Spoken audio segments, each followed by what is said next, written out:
This podcast may contain explicit language.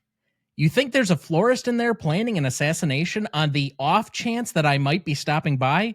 The American president is next.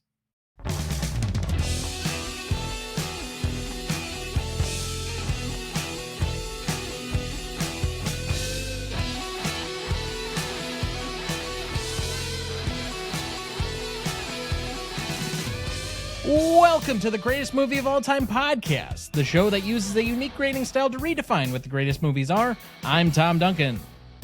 And I'm Dana Duncan. Boy, there was quite a pregnant pause there. Did you not know your line? I think I flubbed it.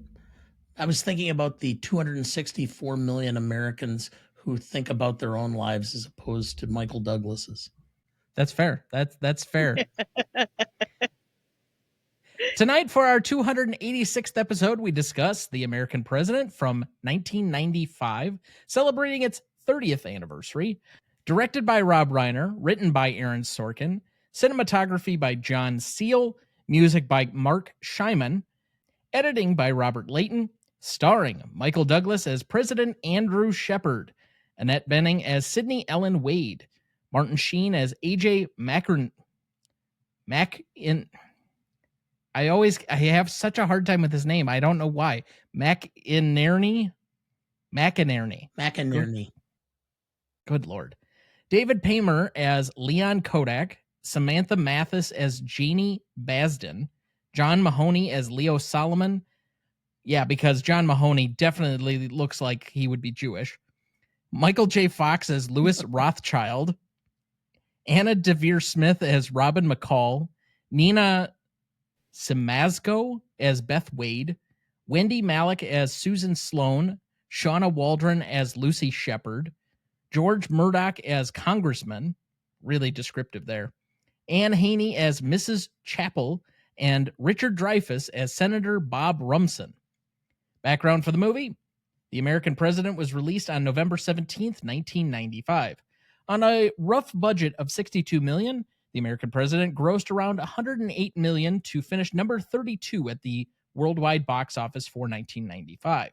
Critics were mildly positive at the time, but the film received no awards attention. The film was recognized by the American Film Institute as number 75 in its 2002 list of the 100 Years, 100 Passions. The screenplay for the film inspired many aspects of Sorkin's later television drama, The West Wing. The American President currently holds a 91% among critics on Rotten Tomatoes, a 68 score on Metacritic, and a 3.4 out of 5 on Letterboxd. Now, as we definitely don't want to be doing this by ourselves, we bring back two returning celebrity guests. First up, my mother, making her now record 18th appearance on the show to date, weighing in at a svelte 121 pounds. Please welcome back Christine Duncan.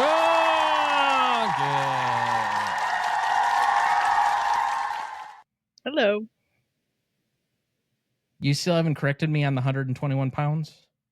I'm not going to go there. I'm kind of glad that that's what you think. 119. I'm sorry I fudged it a little high there for you, but okay. Yeah, thanks.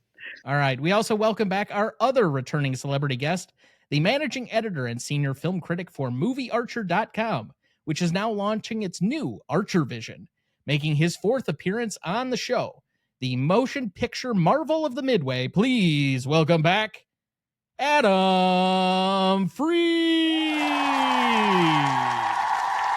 I'm just going to keep coming back on the show because I love the way that introduction sounds. Thank you guys so much for having me back. It took me 4 visits to finally meet the brains of the operation. Chris, it's so nice to meet you. Thank you.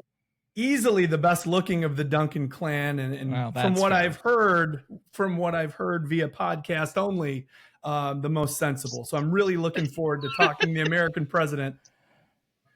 I feel a little bit like now that we're entering the holiday season, like maybe I've been invited over for the holidays. It's just me and the Duncans. So this is my favorite family north of the Illinois-Wisconsin border. So, thank you so much for having me.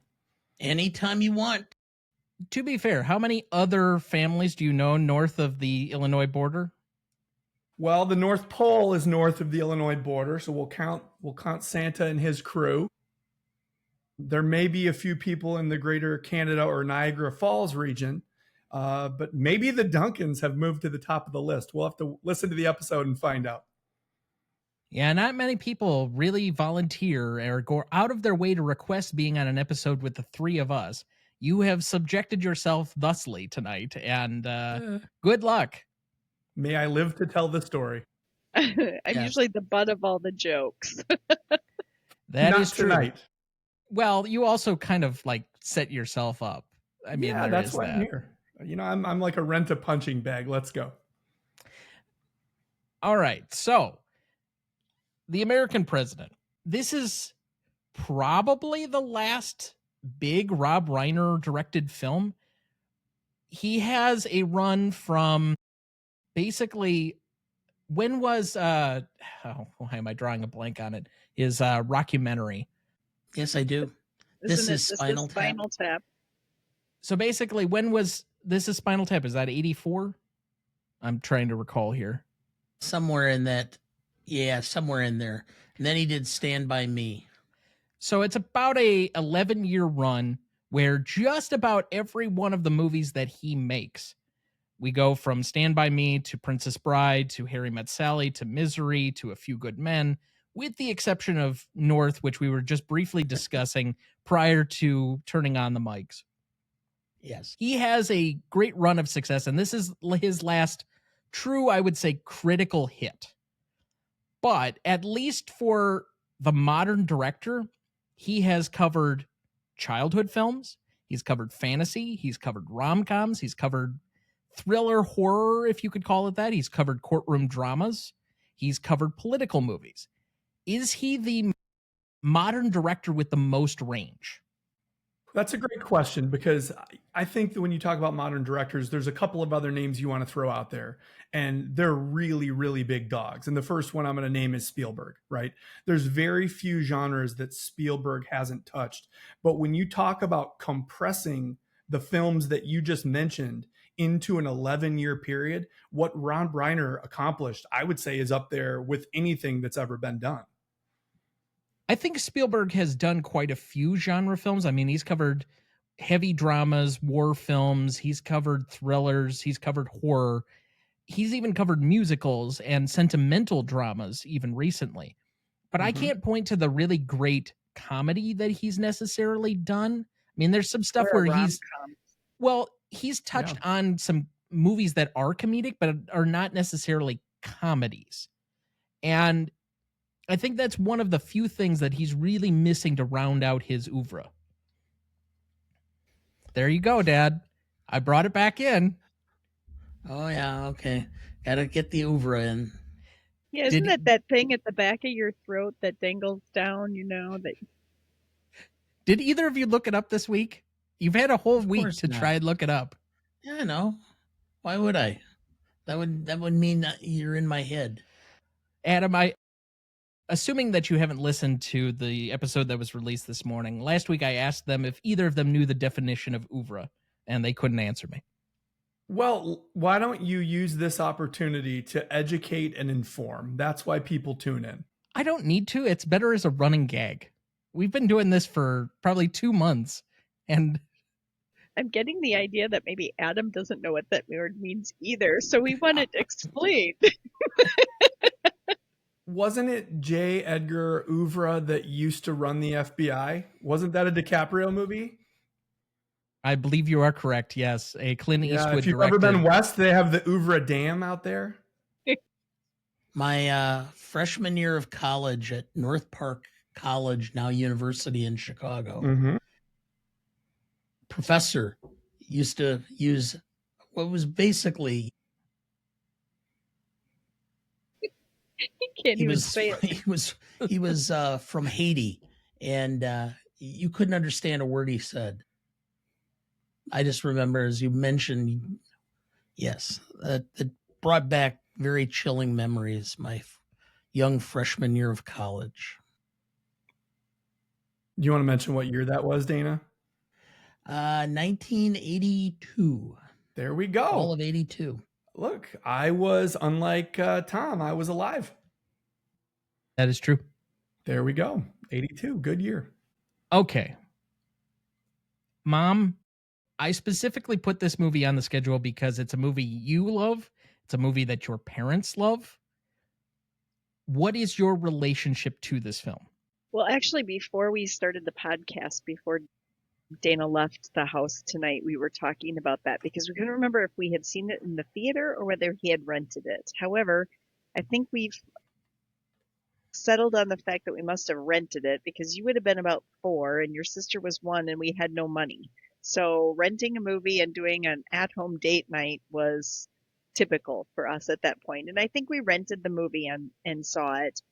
And I don't know, I guess I'm just a sucker for romantic comedies. I've been on several on this show and it just resonated with me. I think it's every girl's dream sort of to be a princess, and she walked in as one thing, ended up the princess, even though it's a presidential thing. And I think that it doesn't matter how old you are, you still like to think about being the princess. So with that, I think I watched this movie with my parents as well. I think my dad watches it every other month when he finds it on. So I've seen several scenes when I go to visit or I'm downstairs by them. They live with us and watch it with them while I'm standing there because I went to go talk to my mother and then I got involved in the movie and I can't just let it go. So it's just a heartwarming story that I think can resonate with a lot of people. And I think now too, with the political situation the way it is, and I don't want to necessarily bring politics in, but I think you can relate to his problems as president and the concerns that the people have that are working for him as well. So I just think it's a timeless movie. I don't think there's more than one and maybe a few other loosely associated romantic comedies that you have not been on the show to cover. Those that are specifically romantic comedies, the only one I can think of that you weren't a part of was Love Actually. Everything else, I think you've been. Introduced me to that movie, and I've watched it multiple times now, and I like that too.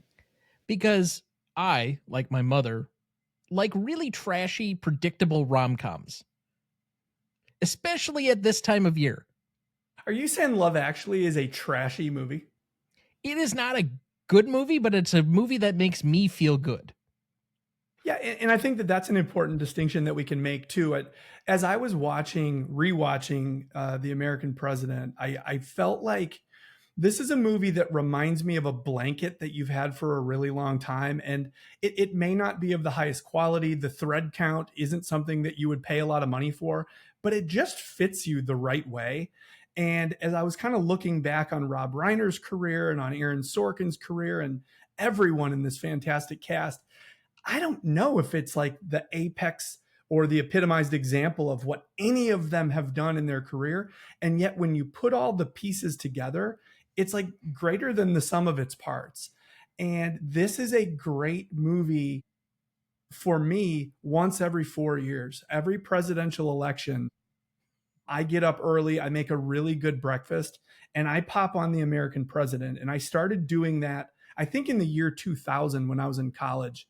And I started doing that because this is a movie that reminded me of the optimistic hope that the United States of America has always represented. I grew up with a grandfather who loved Ronald Reagan, and I really grew up in the shadow of Reagan's America. And I was always taught to see our country as something that was a great opportunity for everyone. This was a place that represented what America should be. And this movie, I think, captures that so perfectly. And there's so much hope and turmoil throughout the story, but ultimately so much hope just in who we are as a people. And so I like to remind myself that this fictional president within this fictional construct that was so beautifully created by Aaron Sorkin is something that it's like, no, I know it's a movie, but this is who I want us to be at the end of the day. And that's why I watch it once every presidential cycle. I think a lot of people would feel the same way about The West Wing. It's a very idealistic show that Yes. communicates certain canonical values of America and what it could be. It ultimately gets us plugged into what should be our better angels, what we should strive towards. Yeah, because the underlying current of The West Wing and, of course, of this film, it's what is best for the American people.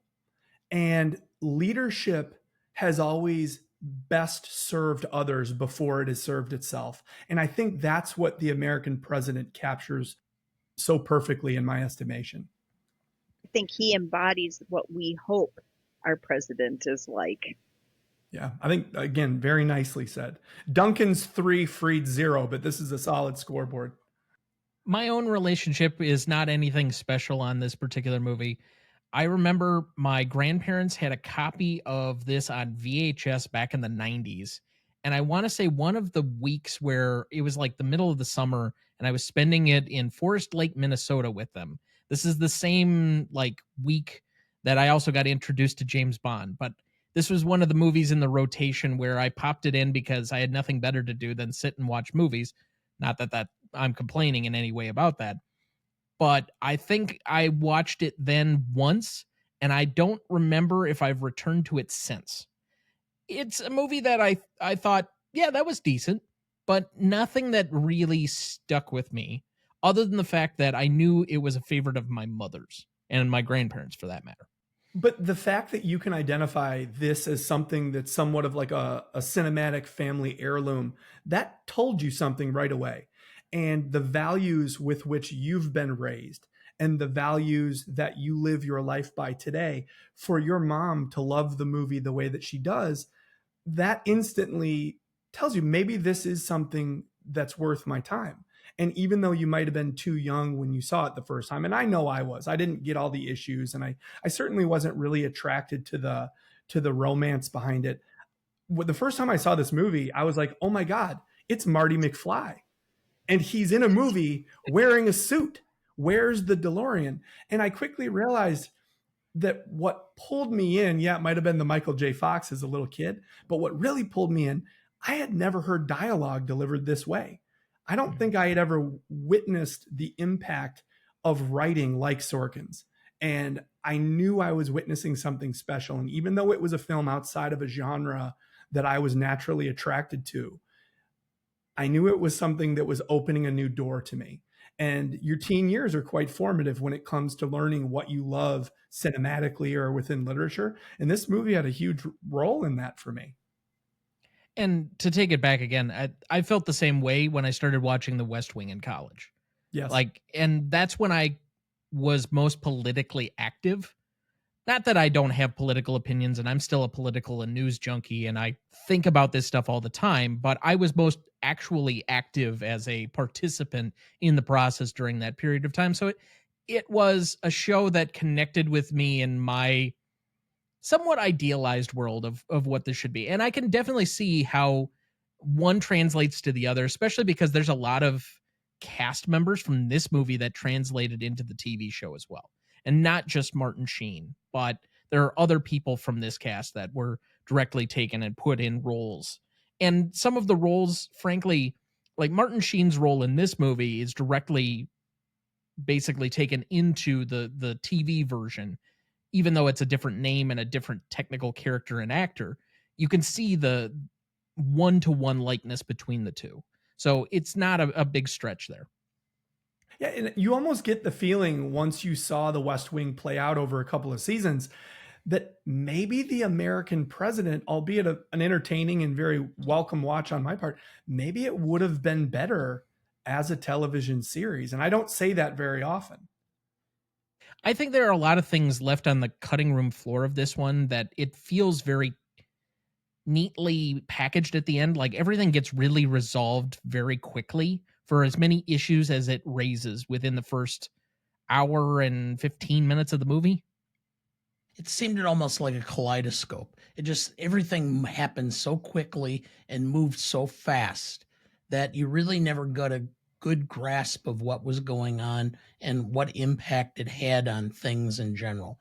And so that where I think the biggest flaw in the script is it just seemed to go by so quickly and just make certain assumptions. And there's stuff that you can spend an entire season hashing out or slowly dripping through and watching as people make more and more decisions over the life cycle of what politics really is. Even though in our current modern moment, it seems like politics moves at a 1,000 miles a minute and everything changes from day to day. And the stories from last week, we barely remember this week. There's still something to be said that the life cycle of a true political season doesn't change nearly that quickly. And every new kind of election cycle brings with it its own thing. So to see this done in a 90-minute movie where I think the entirety of the movie is within 7-ish weeks, that seems about right.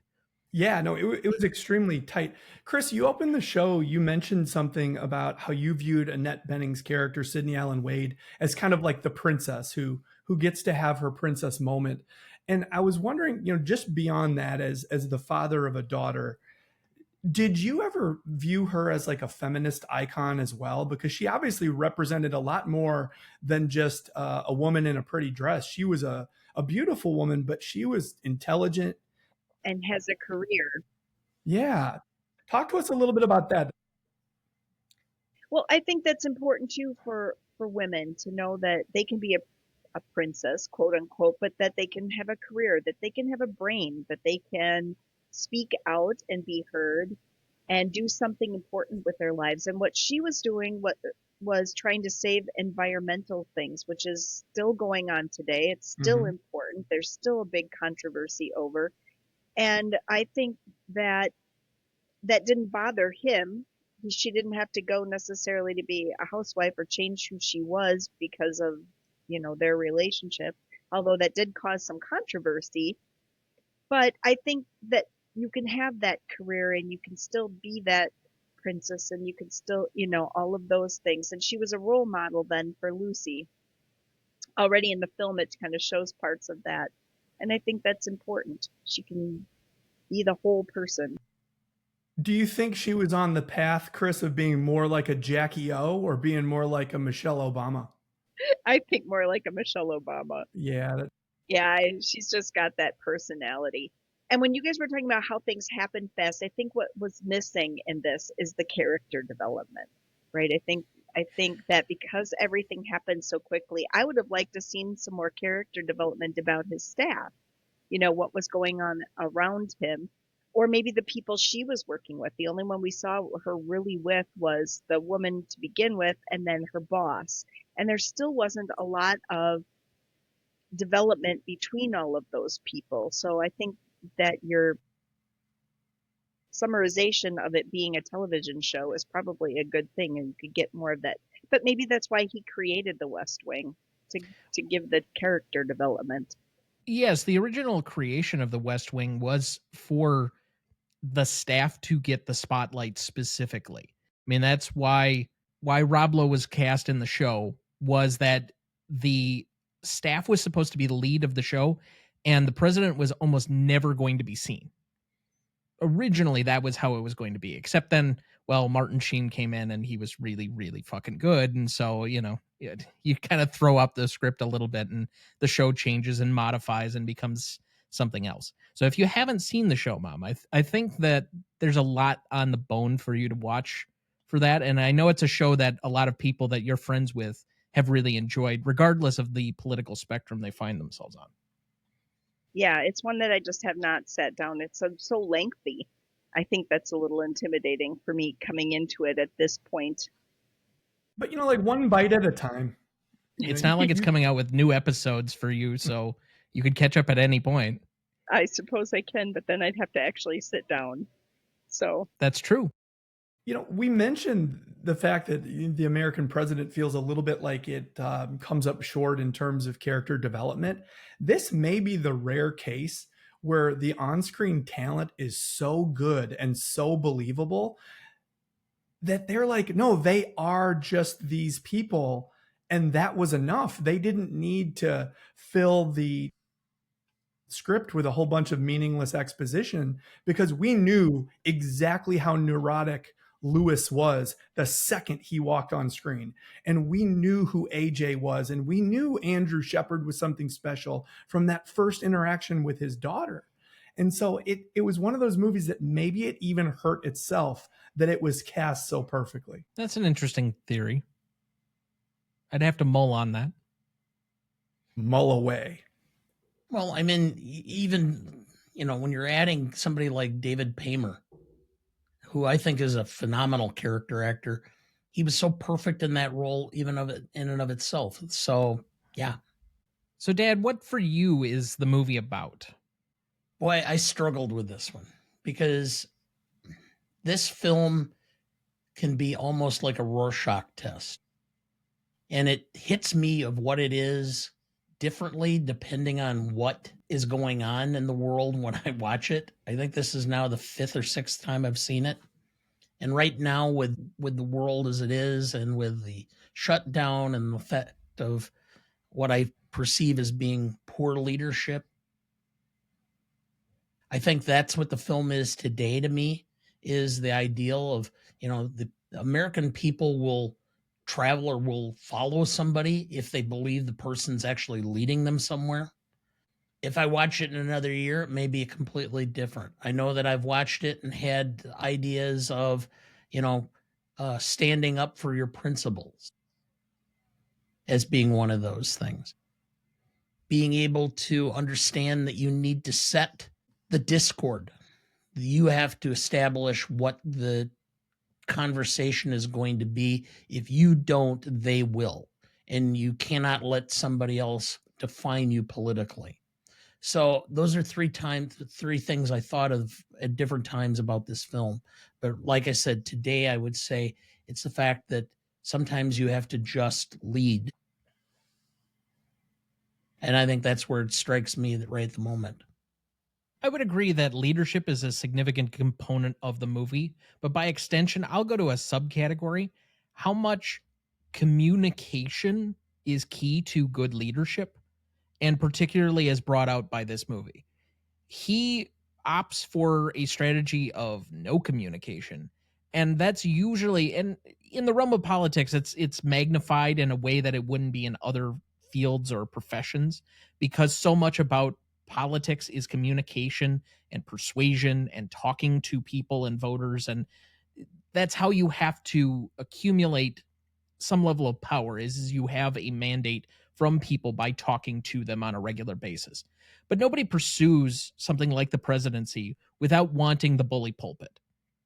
And him neglecting it in this movie is what really moves the plot for me, is his willingness to give that up, not because of anything major. And to a degree, you could relate it to the modern setting again. And I was drawn back into thinking about modern times where he says, if I just don't focus on the story of today, it'll move to the next story tomorrow. And frankly, with where we're currently living, he's probably right. But in the politics of the 1990s, and this is why some of this film does feel a little bit quaint to me, because it's taking you back to a much simpler time of politics where things like the president dating someone, a lobbyist, would be a huge tabloid story. And his lack of communication with people about what his intentions are when he's the most notable figure in the country, possibly the world, it's a dereliction of duty. Even just his desire to keep his private life private, I think was admirable, because he was not operating alone. He had a daughter and he was trying to shield her. And we don't get many young kids in the White House. And it hasn't happened since the Obama administration. And before that, it had been a while. And so I think that does have to change the way that a president would operate, even a fictional one. You brought up what this film means. And every time I watch it, I feel like the American president is this manifestation of what our nation's leadership should be at its best. And that's why I keep returning to it, because Andrew Shepard is vulnerable, he's sentimental, but ultimately he's decent. And that's not a political commentary. He is a decent man that, regardless of whatever point of view he may have on this issue or that, he is doing what he believes is in the best interest of everyone. And that's a level of decency that I find myself returning to. And this is like a movie that represents an idealism that our country used to be able to agree upon. And I feel like we are ships floating further and further away from each other in terms of what we can even mutually agree decency looks like. And that's not the case in this movie. And there's a little fracture, and then we grow back together. And the warm blanket of this film is that I so desperately want to return to that feeling. I want to look outside and I want to turn on the news, and I want to feel like we've always been a little different. But that doesn't mean that we're indecent toward one another. And we've lost that. And this movie helps remind me that it is possible, and we can get there again. So going back to what is this movie about? You guys have all talked about political things. The woman in me says that this is about a man who has a hole in his heart and finding the plug. I mean, this is basically as simple. He's missing something in his life. He sees something that would complete him, and he pursues that even with his whole career at stake, because it's more important for him personally to be whole. And so that's my take on what this film is about. Yes, I agree with all of you about all the political stuff, but at the heart of it, it's about a man who is missing his companion and find somebody to fill that role and that hole in his heart. By that extension, Dad, do you have our plot summary ready for us? I do.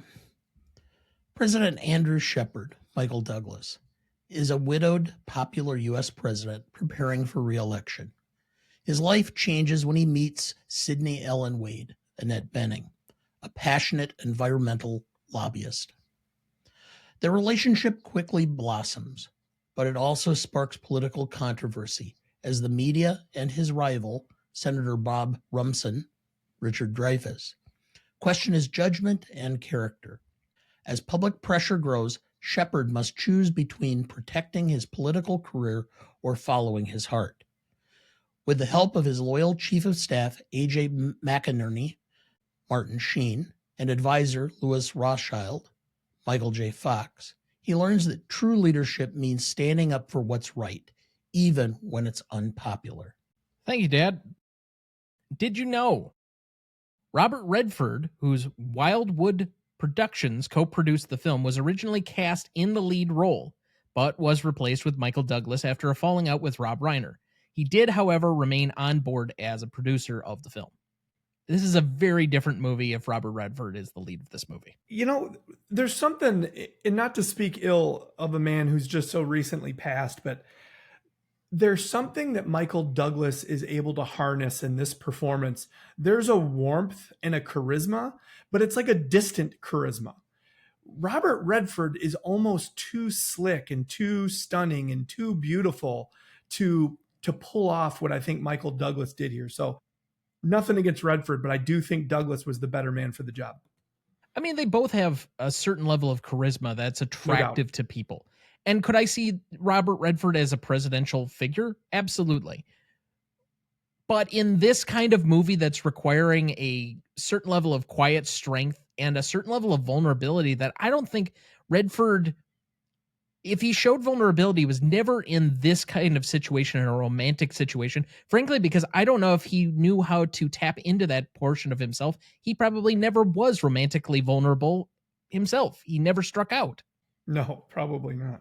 And, you know, Redford would have been 60 when this movie came out, where Douglas was closer to 50. And so I do think there was a level of age appropriateness about him having like a preteen/teen daughter, being a 50-year-old candidate versus 60. And not that Redford ever looked his age. I mean, he looked better at 80 than I'll ever look in my life. So there could have been a little bit of that to it as well. Did you know? Before the movie started shooting, Michael J. Fox was still keeping his Parkinson's disease a secret. He felt he would lose the role if Rob Reiner found out. During a basic and routine fitness screening, Fox was terrified that clinicians would detect the periodic shaking in his left hand, and eventually connected to Parkinson's. Fortunately for Fox, he took his medication in time to quell the shaking, and the test amounted to nothing more than checking his heart rate and blood pressure. That's got to be somewhat terrifying, and especially at a young age as he was at this point in time. And, I think Michael J. Fox is a hero to me for a lot of different reasons, but I think one of the most important things he's ever done is he has shown the world that you can continue to live your life regardless of what it is that you're facing medically. And the confidence and the strength that I think that he's put forward. And it was a huge wave of sympathy that flowed his way in the 90s when he made that diagnosis public, but he just kept going. And I think, as a little kid, I loved Marty McFly. But as an adult, I think I have even greater respect for the way that he has lived his life in the service of others in the wake of that tragic diagnosis. And so the most respect I could possibly give to an actor. And I'm very, very, very much looking forward to his guest appearance on Shrinking this season, which I think is supposed to be coming out this coming January, just to see him in the arena again. And probably in a way, I don't know if he's playing himself, if he's just playing another person, but obviously Harrison Ford's character is dealing with that diagnosis similarly in the show. To have that connection between the two and possibly promoting a larger understanding of the disease, I'm very much looking forward to seeing what kind of care and attention they give that. The crazy thing is when you think about, and I don't want to bring the tone of the show down because we're talking about the American president, but there was an entire generation of people who only thought of Lou Gehrig as a baseball player. And generations today who have heard his name have only heard of it in the wake of ALS. And now for Michael J. Fox to represent to us movie lovers what he does 50 years from now, I believe he's going to be remembered very differently. And Back to the Future is going to be around forever, but hopefully Parkinson's won't be. And maybe it will be his work and the donations that his foundation has spearheaded that could put an end to this horrible thing. And so maybe one day he'll become a hero to families for a totally different reason. And wouldn't that be amazing if we're all around to see it happen? Certainly. Did you know the telephone number President Shepard gives Sidney to call him back, 456-1414, is in fact the number to the White House if you also dial the area code 202. Wow. Can we pause the show? I got to make a call. I have some thoughts. I think you'll go through the switchboard, but still. Did you know one of the few rare PG-13 movies allowed to keep its PG-13 rating despite the use of the word fuck 3 times, all within 15 minutes of each other, but none used in a sexual content or context, I guess is the word. Yeah. Over billiards. Yeah. Did you know? Prior to Aaron Sorkin joining the project, early versions of the script depicted President Andrew Shepard as a military veteran and former special ops agent. Rob Reiner discussed the lead role with Bruce Willis and Steven Seagal before Sorkin's rewrites transitioned Shepard to a more academic character. Did you say Steven Seagal? I did. Oh my God. Steven Seagal in The American President. I'm going to run through the rose garden. I haven't thought about him in forever. Keep it that way. Oh my goodness. He is such a caricature at this point. Yeah. Wow. Did you know Michael Douglas in real life is actually distantly related to several U.S. presidents? Through their common English Baldwin ancestry, he is related to Richard Nixon, both of the Bushes, and Barack Obama. How would you like to be that 23andMe guy who's like looking through that data and you're like, no, there's another one. You're never going to believe this. You'll be, Hal, come over here to my bay. Look at this. Well, who's the professor from that one show that does like the ancestry? Is it Henry Louis Gates? Yes. Yes. Yeah. What's that show? Finding. Yeah, I don't remember what it was. I mean, I remember the one episode where Edward Norton got told he was like related to Pocahontas or something. Wow. But yeah, I mean, I know Michael Douglas is now retired from acting, but that would be an interesting episode. What's it called? Finding Our Roots. Finding Our Roots. Did you know? The dialogue refers explicitly at one point to the films of Frank Capra. Capra's grandson, Frank Capra III, was the first assistant director on the film. I can see a bit of Mr. Smith in here. And finally, did you know? Aaron Sorkin's first draft of the film was 385 pages long, which he delivered to the studio in a shopping bag. In contrast, a typical film script has approximately 120 pages. Ooh, good cuts. But it might have made it more than an hour and a half. Yeah, just read faster. Anyway, that looks like a good spot for our first break. We'll be right back.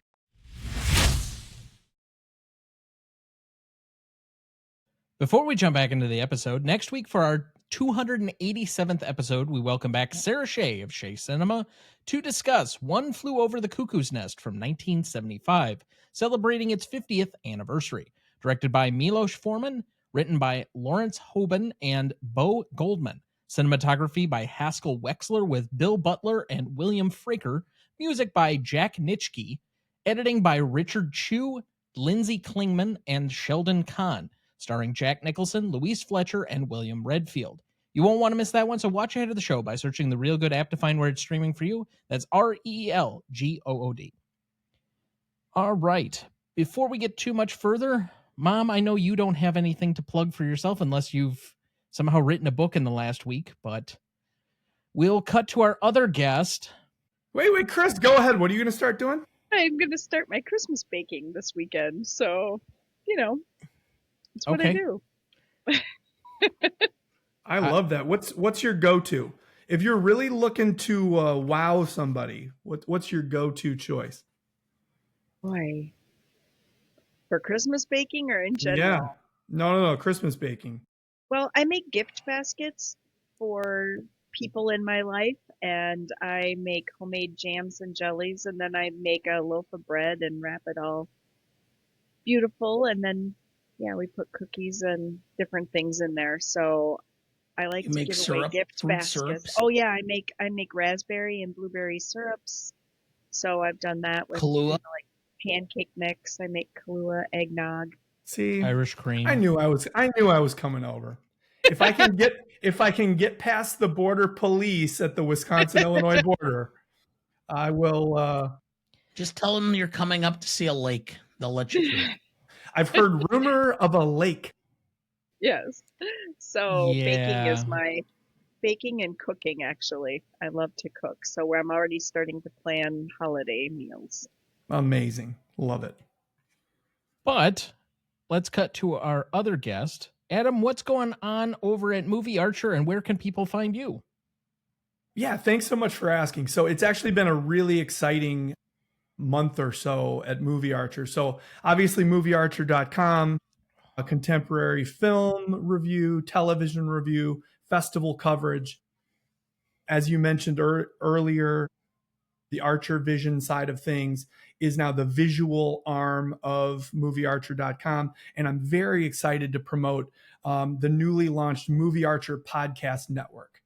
And the Movie Archer Podcast Network officially goes live on January 1st of 2026, but we've had our big announcement episode. It is a conglomeration of 3 shows as of right now. It's the Revisionist Almanac with Andrew Corns. It's Movies and Us with Jen Hahn and Sarah Callan, and then TV and Us with Jen Hahn and Sarah Callan. And in addition to that, we have a very gifted young film critic from Chicago by the name of Nico Caruso, who's come on board and who's doing a whole bunch of visual content for us. And so very excited to share that with your audience. And all of that is available on all the socials. You can follow at Movie Archer or, of course, over at moviearcher.com. Thanks for asking. Absolutely. We obviously are very receptive to all of those people, with the exception of Nico, who I've not had the chance or the pleasure to meet yet. But all of the other ones have been guests on our show. In fact, Jen and Sarah will be coming up very shortly. I think they have an episode on Raging Bull coming up in December. So they'll have an opportunity to promote again when they get to that.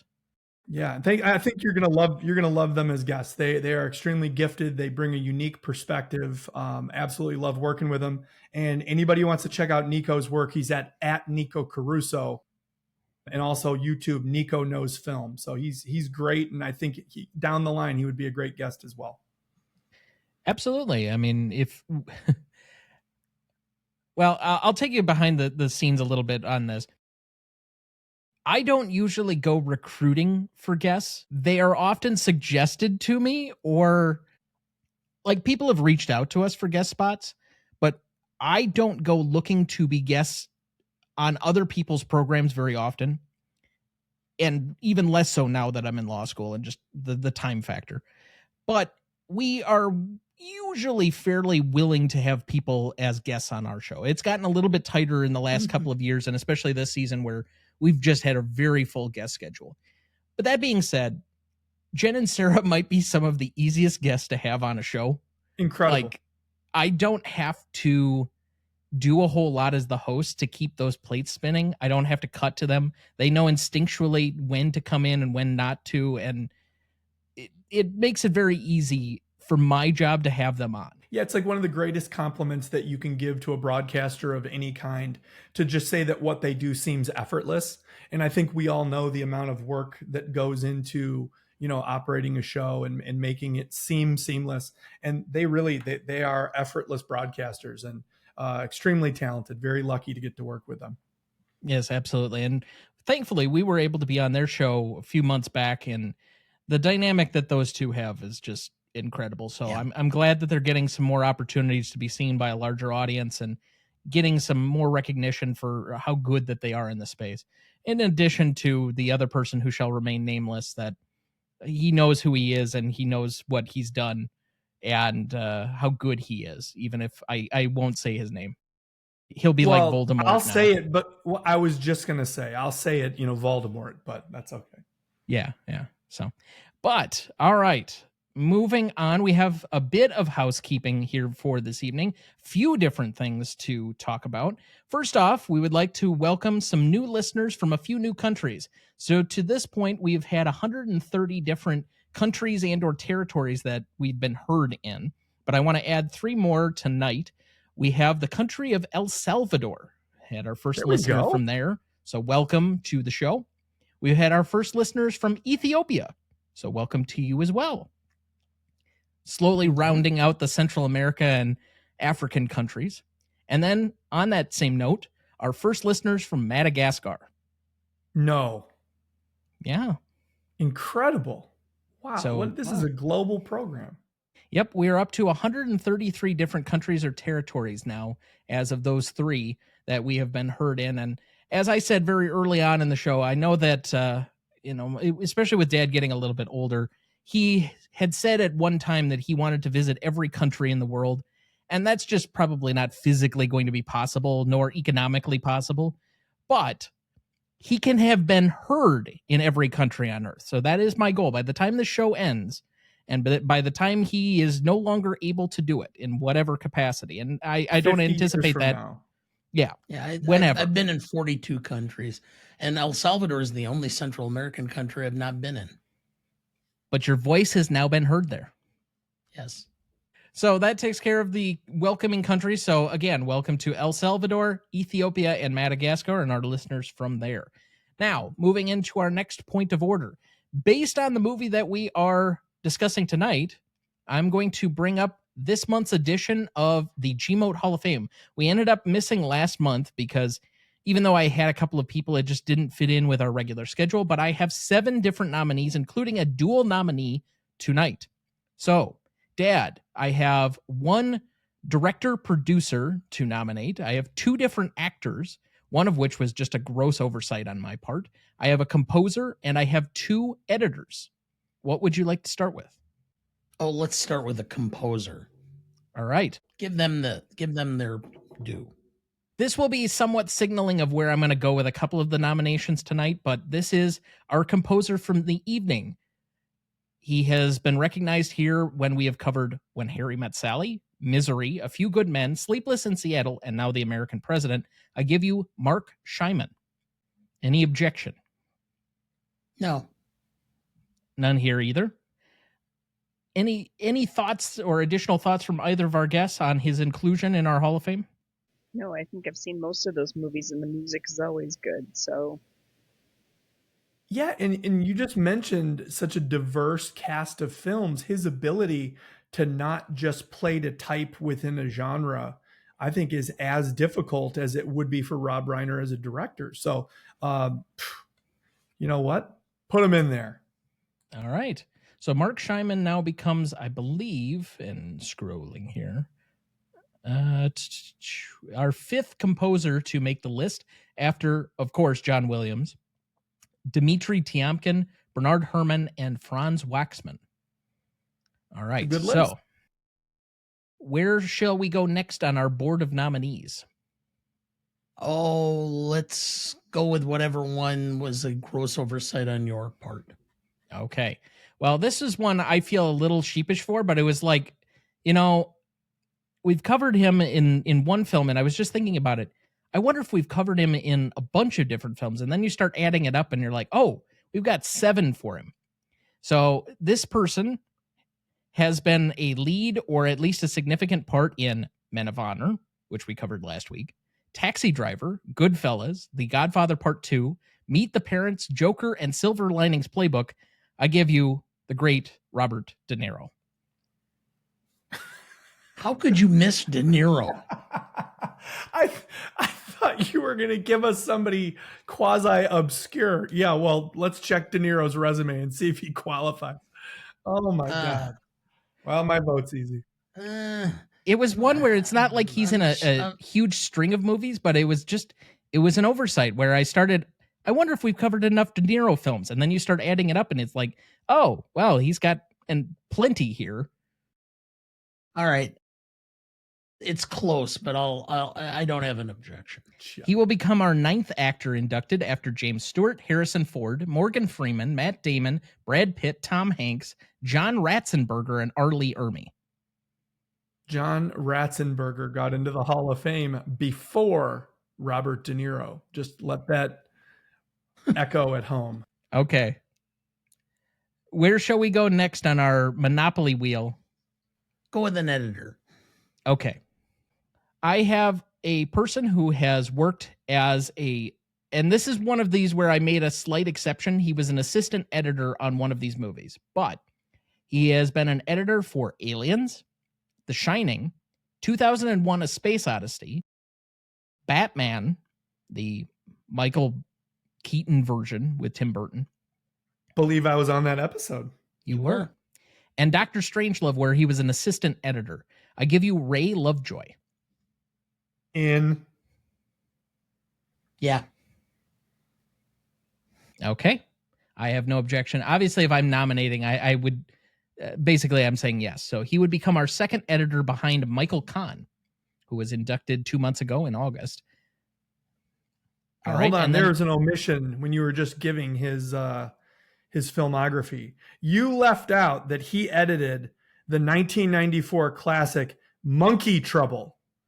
Don't ever forget Monkey Trouble. So you can give me 2001 and Aliens. You do not omit Monkey Trouble. So this guy, he's in. That's fair, but I only covered films that we've covered so far on the show. You have to have 5 in order to be eligible as a nominee. Well, what I'm doing is I'm previewing for your audience that Monkey Trouble may be coming up next season. And maybe your mom will be kind enough to come back and discuss that cinematic masterpiece. I'm busy that night. Okay. To be fair, we have 9 current actors in the Hall of Fame. I think we'll have a 10th when I tell you who that other potential nominee is tonight. We still have yet to have a single actress in the Hall of Fame because on the last episode you were a part of, Dad voted down Carrie Fisher. I remember that. I was deeply offended. He said no to the Cinnabons.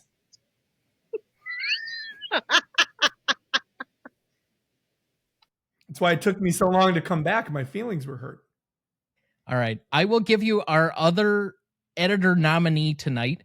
This is a man who has edited Bull Durham, When Harry Met Sally, Misery, A Few Good Men, and The American President. I give you Robert Layton.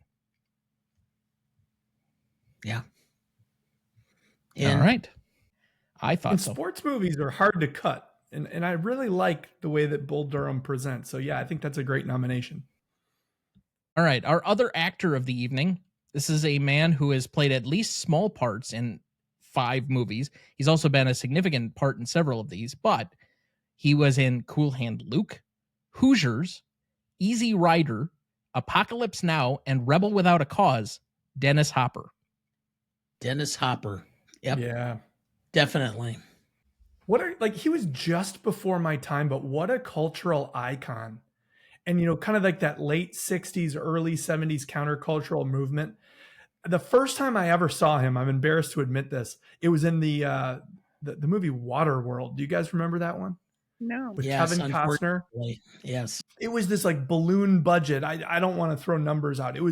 It cost a lot of money and it didn't do very well. And people said this is the end of big budget filmmaking. And I just remember Dennis Hopper being this maniacal antagonist in the film. And I was like, there's something special about that guy. And my dad's like, you idiot. He is so famous. I thought he was like just getting started, but I was catching him kind of toward the end of his career. He came back off of all of his rehabs and such. And the first time I saw him is a film my dad and I were watching one Saturday night. And we're both looking at each other with our eyebrows raised, like, what the hell is this? Blue Velvet with Hopper sucking down the nitrous oxide, and we're just looking at each other like, what the hell is this? And then that's where I came up with the term, the 48-hour movie, which is, it took me 48 hours to understand that I liked it. Except that the term keeps changing. Is it 36? No, you said 3-day film. Okay, 3-day film. All right.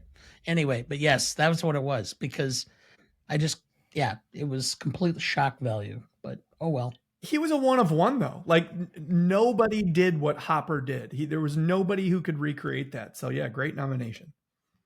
All right, our final nominee tonight is a dual nominated person in both producer and director.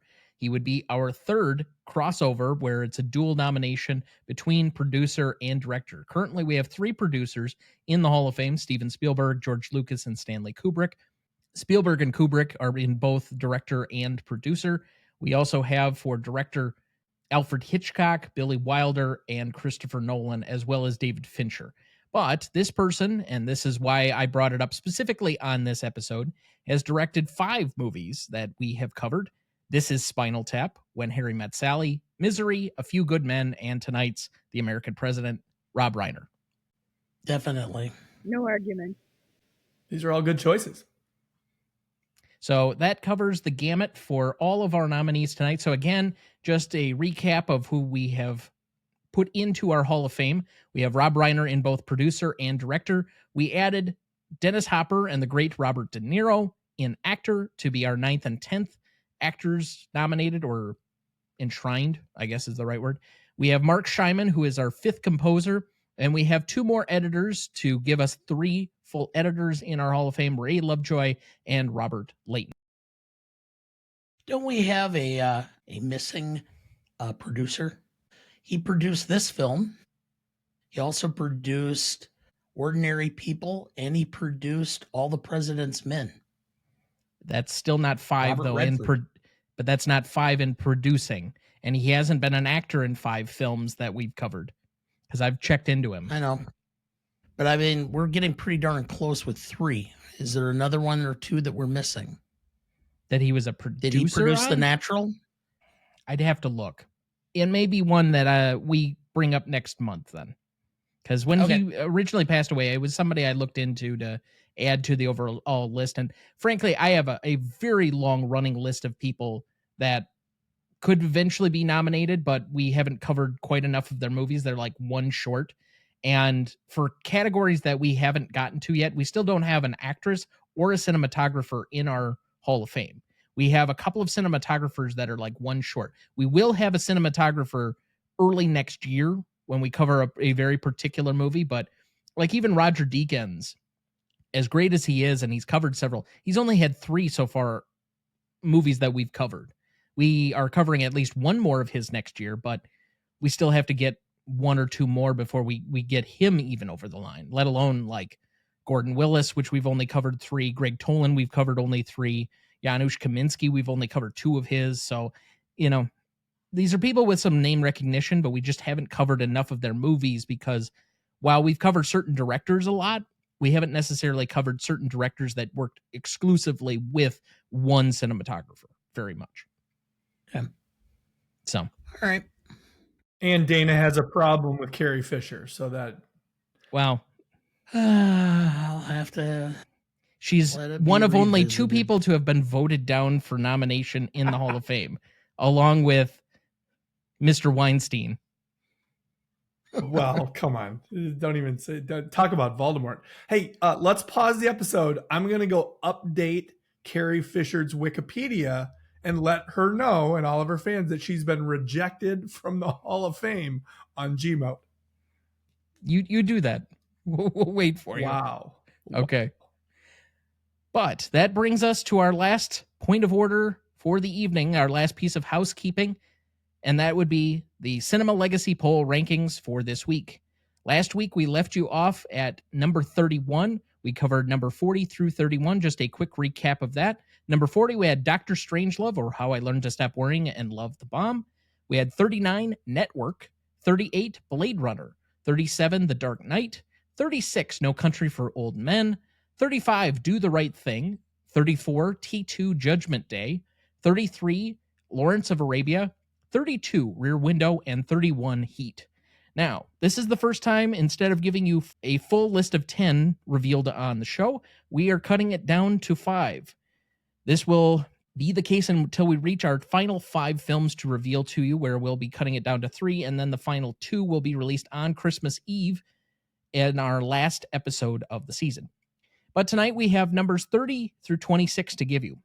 So first up, we have a Martin Scorsese classic. For my money, it is his best film. I know there are arguments for at least one other one, and this will not be the only time that he has a film on this list, but I give you 1976's Taxi Driver. Then we have number 29. We have our next Stanley Kubrick film, a film that I really enjoyed covering when we did earlier a couple of seasons ago. His only horror film on the list, and that would be 1980's The Shining. 28, we have one of the biggest sci-fi classics ever to grace the screen that needs no interlude or real introduction. We have George Lucas's Star Wars from 1977. Then, given that we've already talked about this film a few times tonight, we have number 27, the last Robert Zemeckis film on the list, with Michael J. Fox from 1985, Back to the Future. And finally, at number 26, we have the sci-fi classic 2001, A Space Odyssey. This is our final Stanley Kubrick film. So no single Stanley Kubrick film made the top 25.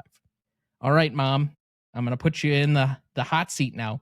Dad and I have covered all of these for the show. I know Adam has seen them all. They're like cinema classics. But have you seen Taxi Driver? No, I have not seen Taxi Driver. Have you seen The Shining? I've heard you talk about it. No, I have not seen The Shining. Have you seen Star Wars? Like those kinds of movies. Yes, I've seen Star Wars in the theater when I was a kid. Actually, I don't think you would have as hard a time with The Shining because you and I have very similar horror sensibilities, and it's more of a eerie or creepy movie than it is necessarily like horrific. There's really only one jump scare in the entire movie. But anyway, I digress. So. Number 27. Have you watched your brother from Germany's favorite movie, Back to the Future? Yes, I have. Actually, I saw that in the theater too. Okay. And finally, have you watched 2001, A Space Odyssey? I have not. I think you'd be very bored. I was going to say. Just knowing your film taste. Yeah. Chris, did you watch Barbie? I did, and I didn't really like it. Okay, well, just watch the first 5 minutes of 2001 then, and then you'll see the Barbie crossover. Okay. And then you can leave it alone. Yeah. But initial reactions to these 5 films on the list. Yeah, I think some of the ordering is giving me a little bit of pause, but you can't argue with any of these movies being on the list. I think it's interesting that the group of 5 that we got today feature 2 different Kubrick films, and they end up so close together. I think that that's fascinating. And also, when you look at the years represented, the range was only from 1968 to 1985 in that group from 30 to 26. So kind of a compression of time there. But I also think it speaks to some of the sensibilities of the people who voted in your poll, because what age were they when they were seeing these movies, which tells me they're all probably in the 35 to 50-year-old range. So makes sense.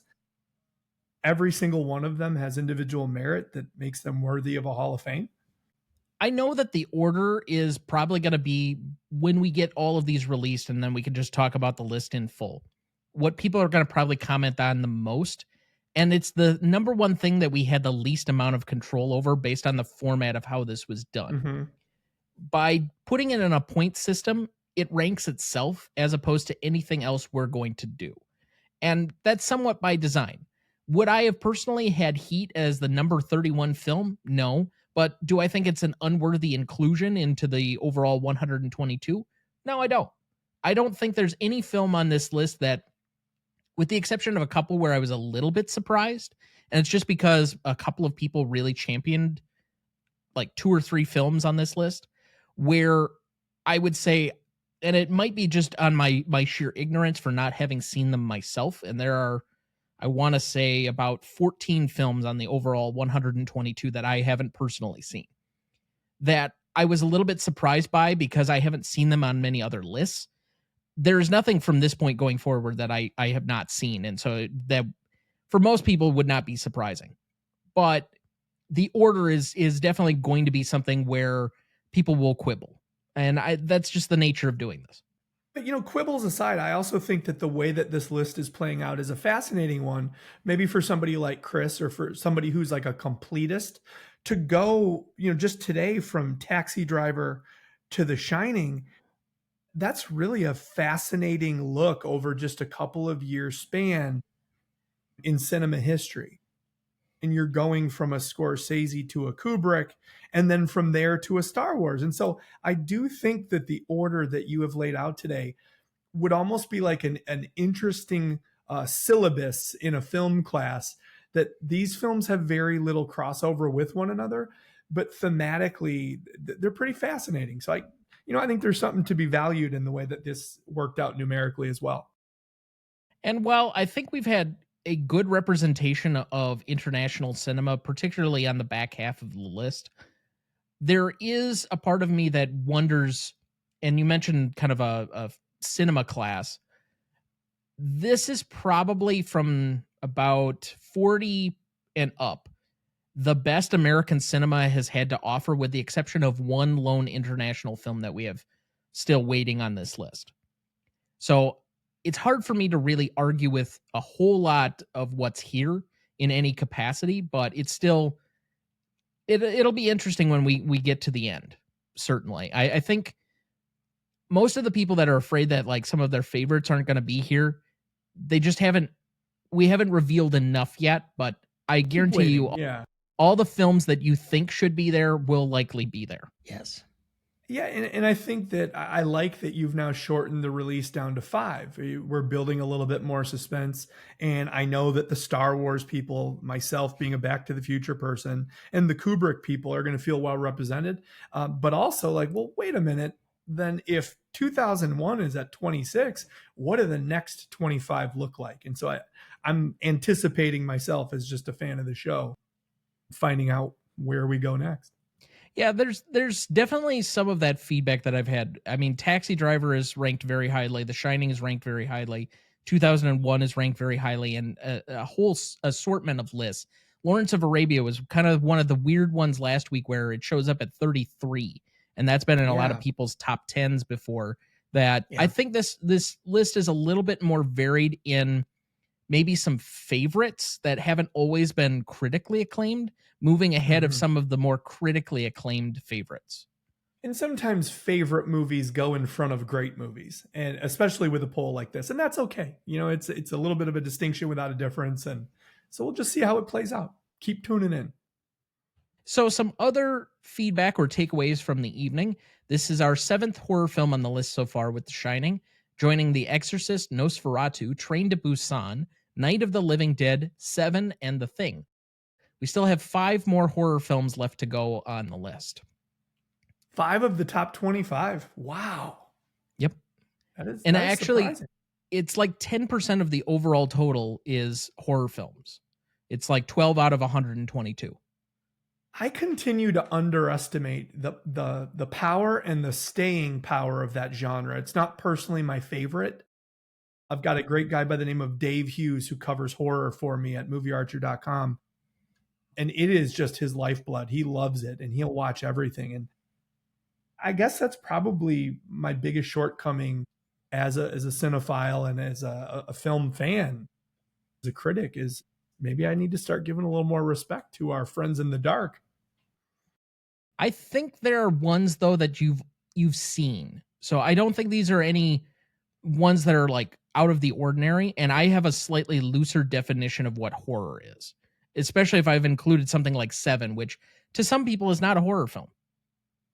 And for me, like a Bob Rumson campaign speech was horrifying enough. Fair enough. Yeah. And I'm running for president. We know, Richard. We know. Dennis Quaid as Reagan. Ooh, I couldn't sleep for weeks. We had our 7th, 8th, and 9th science fiction films in Star Wars, Back to the Future, and 2001 this week. They join T2, Blade Runner, Interstellar, E.T., Eternal Sunshine, and Wall-E. We still have 4 more science fiction films left on the list.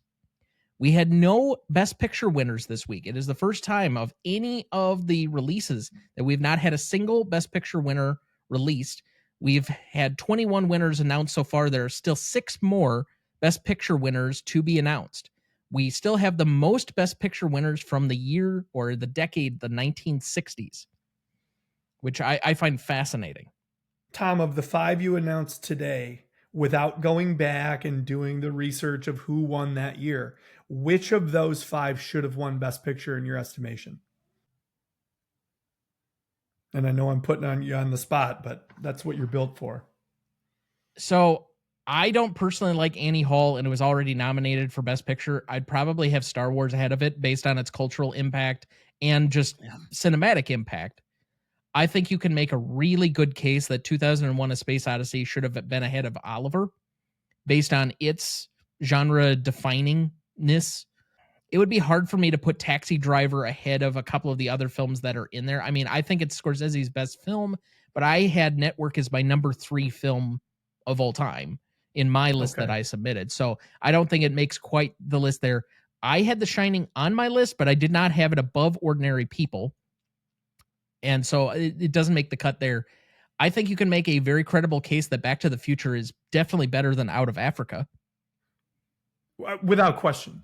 I don't remember what else was up that year, but come on. I mean, that was just such a case of, well, you know, it's a teen film. It's lighthearted science fiction.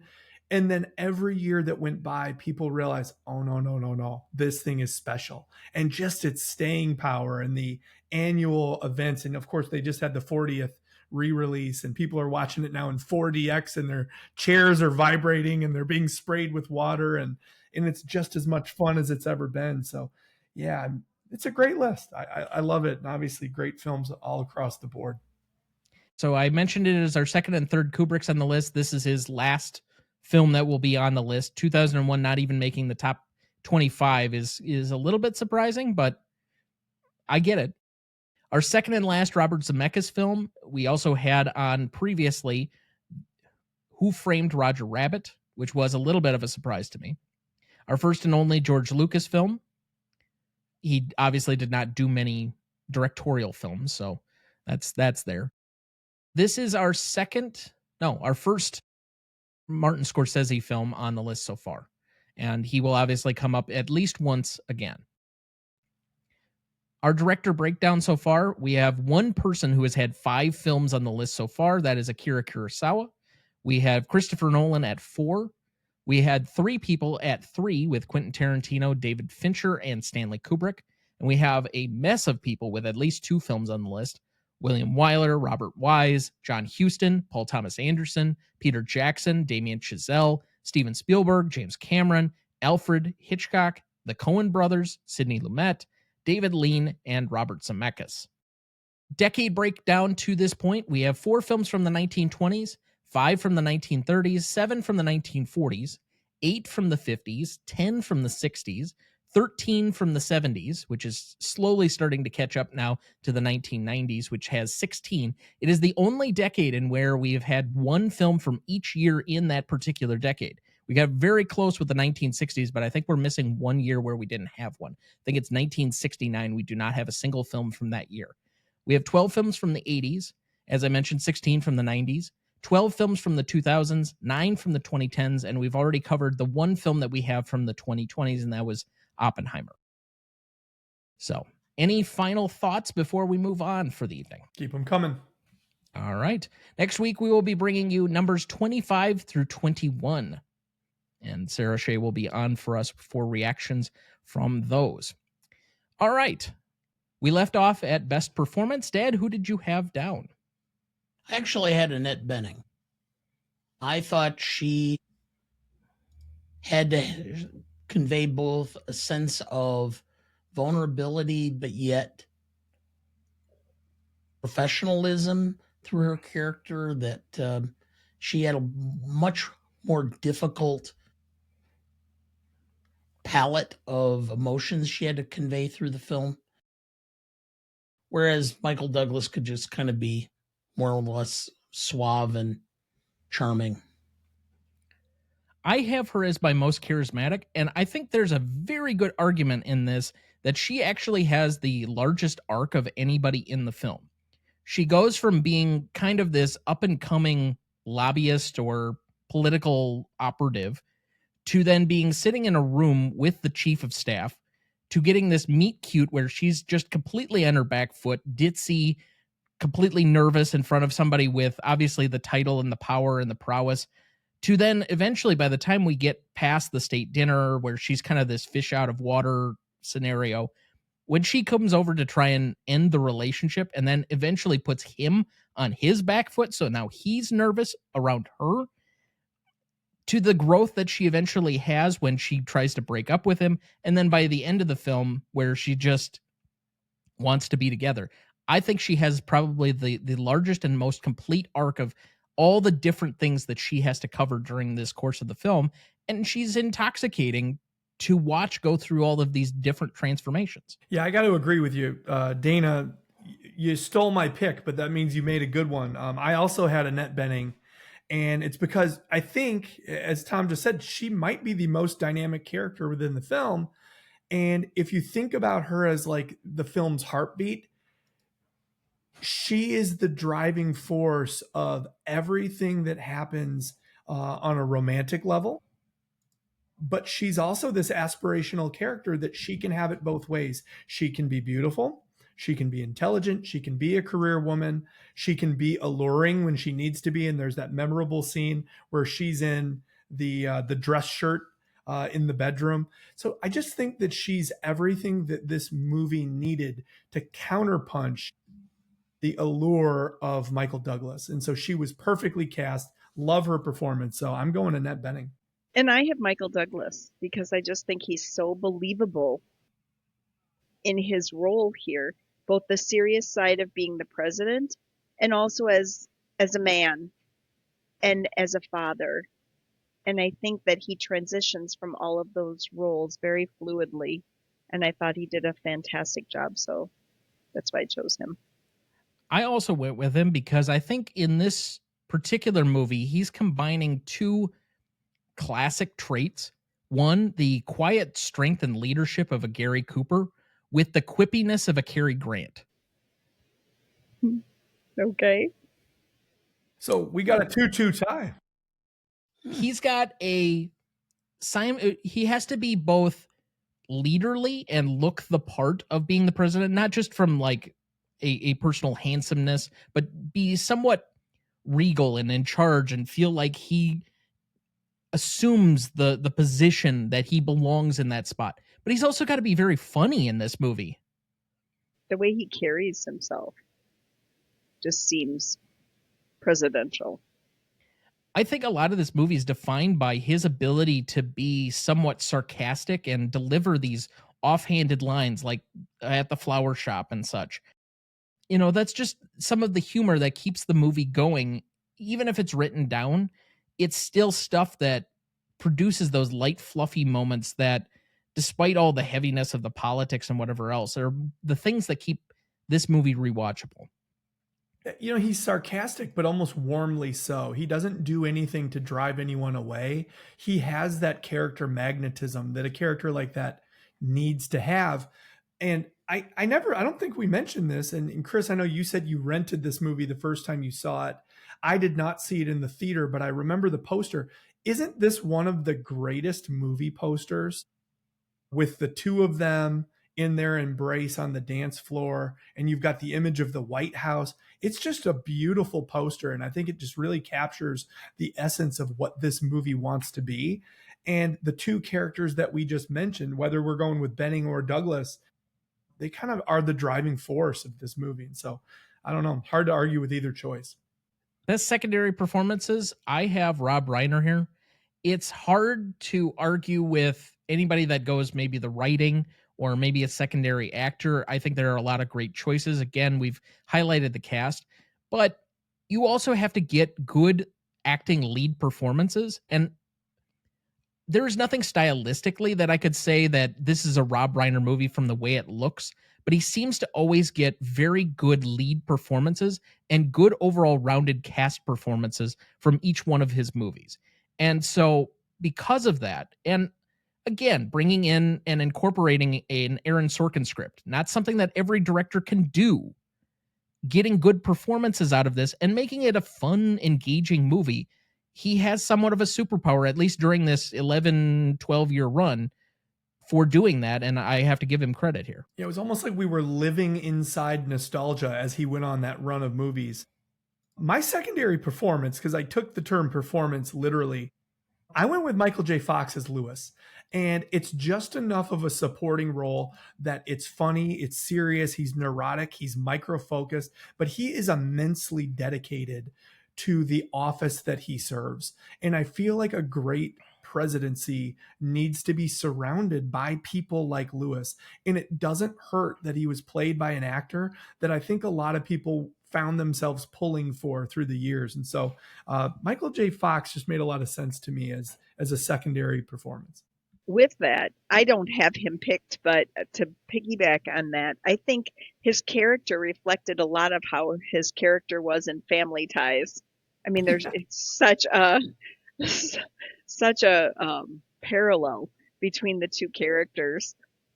What was so interesting about that, though, is that Alex P. Keaton was raised by these kind of like hippie-ish baby boomer parents, and he was the staunch Republican. And now Lewis, he's definitely playing the other side of the aisle, but he does both so well. I actually had Adam Sorkin as my secondary performance. I just think his writing is so astounding, and the variety and the characters that he brings forward, and then all these lines. I don't think that I have been on one of these podcasts where we have looked at best lines where there have been this many. There were so many throughout the whole show. I wish I had just written them down as they were said, but it was almost every other minute there was something that was poignant or something that was funny. And there's just such a broad range, and it just draws you in, and you can cry 1 minute and laugh the next. And I just thought, with that range, I just thought he deserved recognition.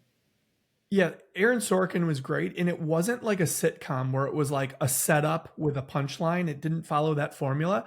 It was a lot of like point counterpoint, and then like we've gone back and forth. It was almost like a volley in tennis. And it built to this conversational crescendo between these characters who we were getting to know. And just great point. Yeah, it's beautifully written film. I haven't always thought some of his plot work is always the greatest, but his dialogue is almost second to none in the modern era. He just has such a gravitas for writing how we wish we sounded like in an intelligence that doesn't also make you feel alienated. Like each of the characters talks in this dialectic that's elevated but not alienating. He has a knack for dialogue where the pace starts out point, point, point, point, point, point, point, point, point, point, point. And when he hits, there's a stride that all of a sudden it gets very fast. And that's when he strikes the chord that he wants you to know. And the pacing and the timing of the dialogue, I think, is what his superpower is as a writer. It's almost musical. I mean, Dana, you did a really nice job of illustrating that there's like this cadence to it that you almost get in this rhythm of the conversation, but what you can't predict are the notes that are played. And to Chris's point, there are some incredible one-liners that I know we're going to get to on this episode that I don't think anybody writes like that anymore. Yeah. My secondary was Michael Douglas, simply because I think we've already kind of touched on most of this. He had to play with a level of vulnerability that had to, you had to believe that he could be in love and that he's not intoxicated by his own position of power, that in and of itself is not enough for him in his life, that he needed more than the presidency. And so that was conveyed to me. So, and as long as I'm going ahead and going, I'm going to go to my most charismatic. I had Michael J. Fox, because this is clearly a situation where I was a huge fan of Family Ties. My dad used to always call me Michael Keaton or P. Keaton, because Alex P. Keaton, yeah. I always tended to wear the sweaters and all of that. I seriously, I did. And You took yourself way too seriously. We get it. I know. He didn't even own a pair of jeans when I met him. He always wore khaki pants. He was like Jake from State Farm. What are you wearing, Dana? Khakis. I actually took him to buy a pair of jeans. Oh, and that felt so weird putting jeans on. I hadn't worn jeans in a decade. Okay. Anyway, then let's move on to best scene here before my parents butcher yet another name. Oh, excuse me. We haven't given other people's charismatics, so my bad. We still have two people. We've talked, we've talked a lot about it, but Douglas, his charisma is what sold the movie to me. So we've said what we need to say about him. He was my most charismatic. And mine as well. Yeah, there we go. Okay. See, I knew you were sensible, Chris. I may not speak in movie speak, but well, okay. Let me get on my soapbox yet again. Don't worry about being in movie speak. I am constantly the least informed, least amount of films watched of almost anybody in any of the film circles or groups that I hang out in. But I don't let it intimidate me, because by the same token, I don't try and hold it against anybody if you haven't seen a certain amount of films or whatever else. One, you have the ability to still watch something for the first time. Two, film culture needs to be less gatekeepy if we want other people to come in and enjoy things with us. We should not be shaming. We should be promoting to bring other people into the culture of something we love. So I don't care that you don't necessarily speak in the same language, but you're willing to watch most of the stuff that we watch. That's good enough. And it's art. And when we're talking about art, everybody brings something else to the table. And so all perspectives are welcome. So, yeah, just as an example, Dad and I watched Raging Bull over our vacation, and I fell asleep. I found it incredibly boring. But I tried. I tried. Okay. That should have been the last line of the film, Jake LaMotta. But I tried. All right, now let's move to best scene then. I have 5 nominees here, and I have a sneaking feeling that you all will nominate more, but I have Meet Cute, which is just kind of the terminology, Mom, of when they first get together. Or I'm familiar with it.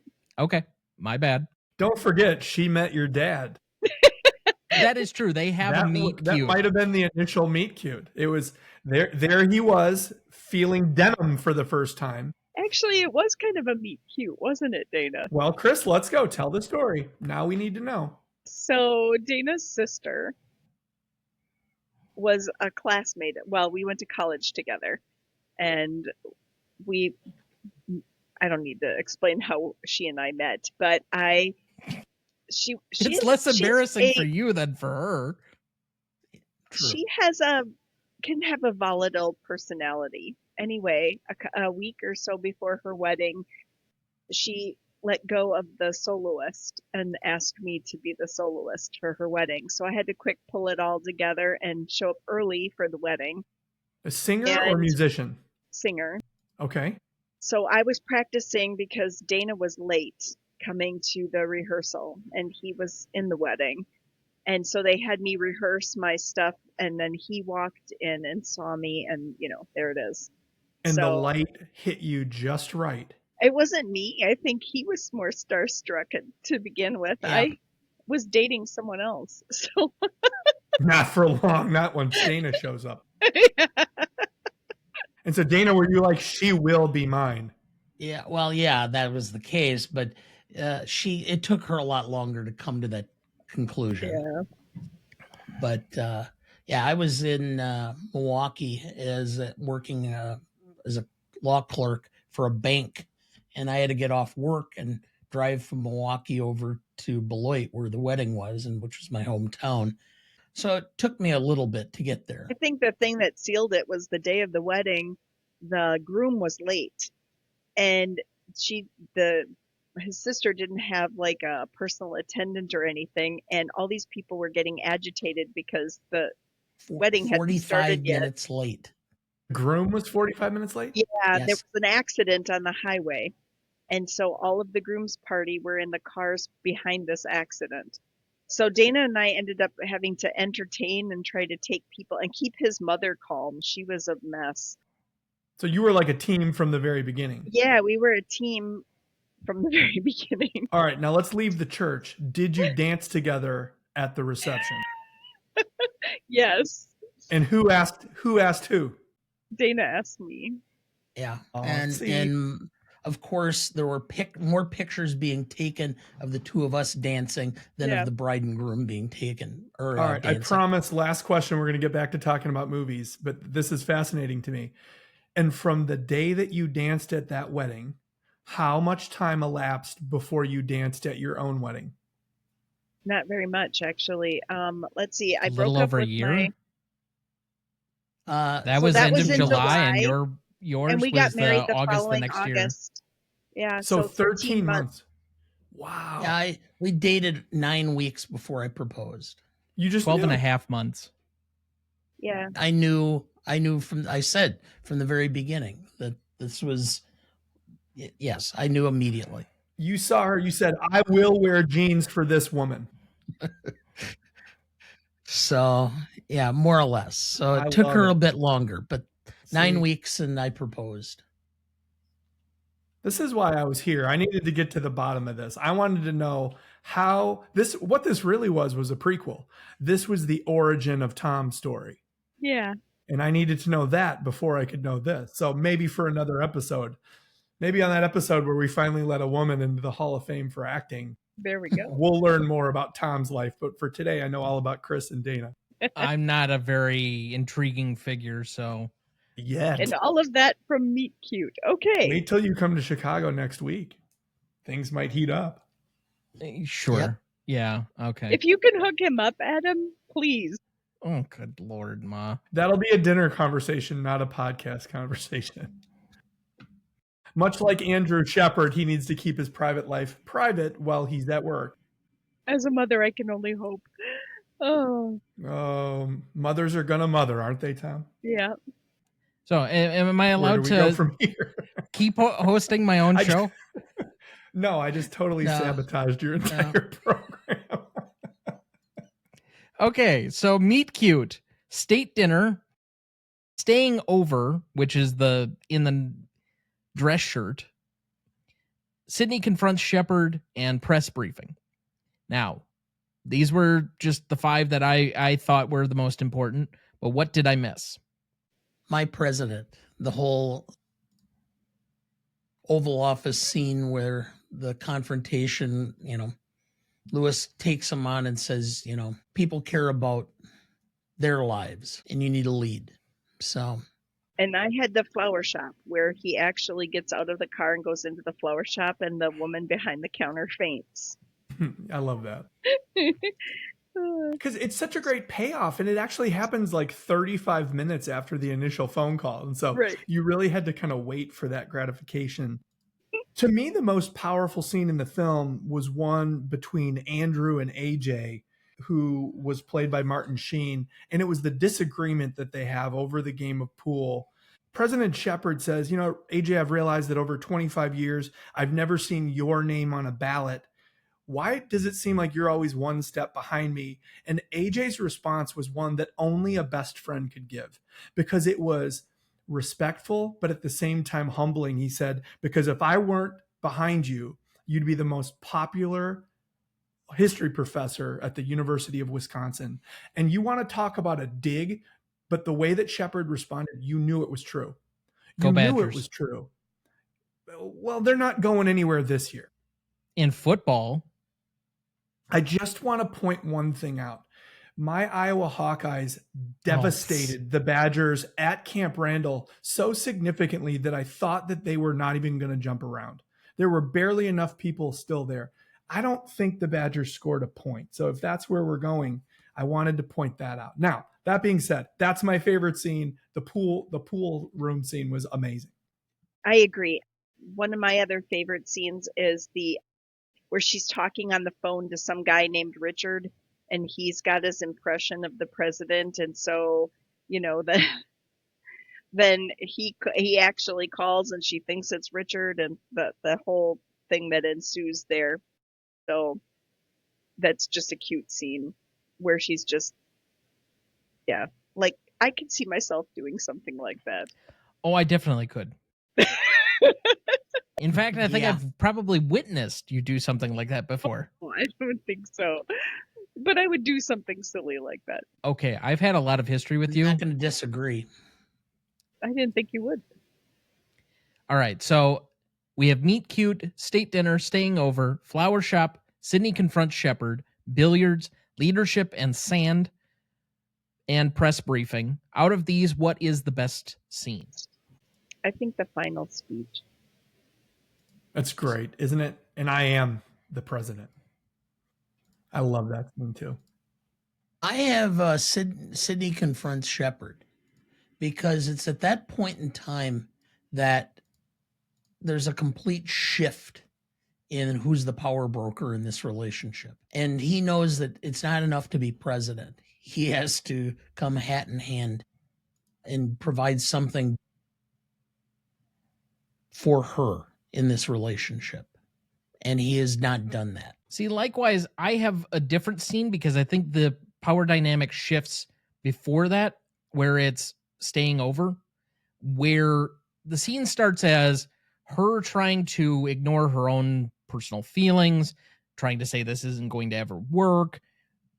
And she comes over and he starts telling her why he's got everything under control. The very manly response that just trust me, everything will be fine.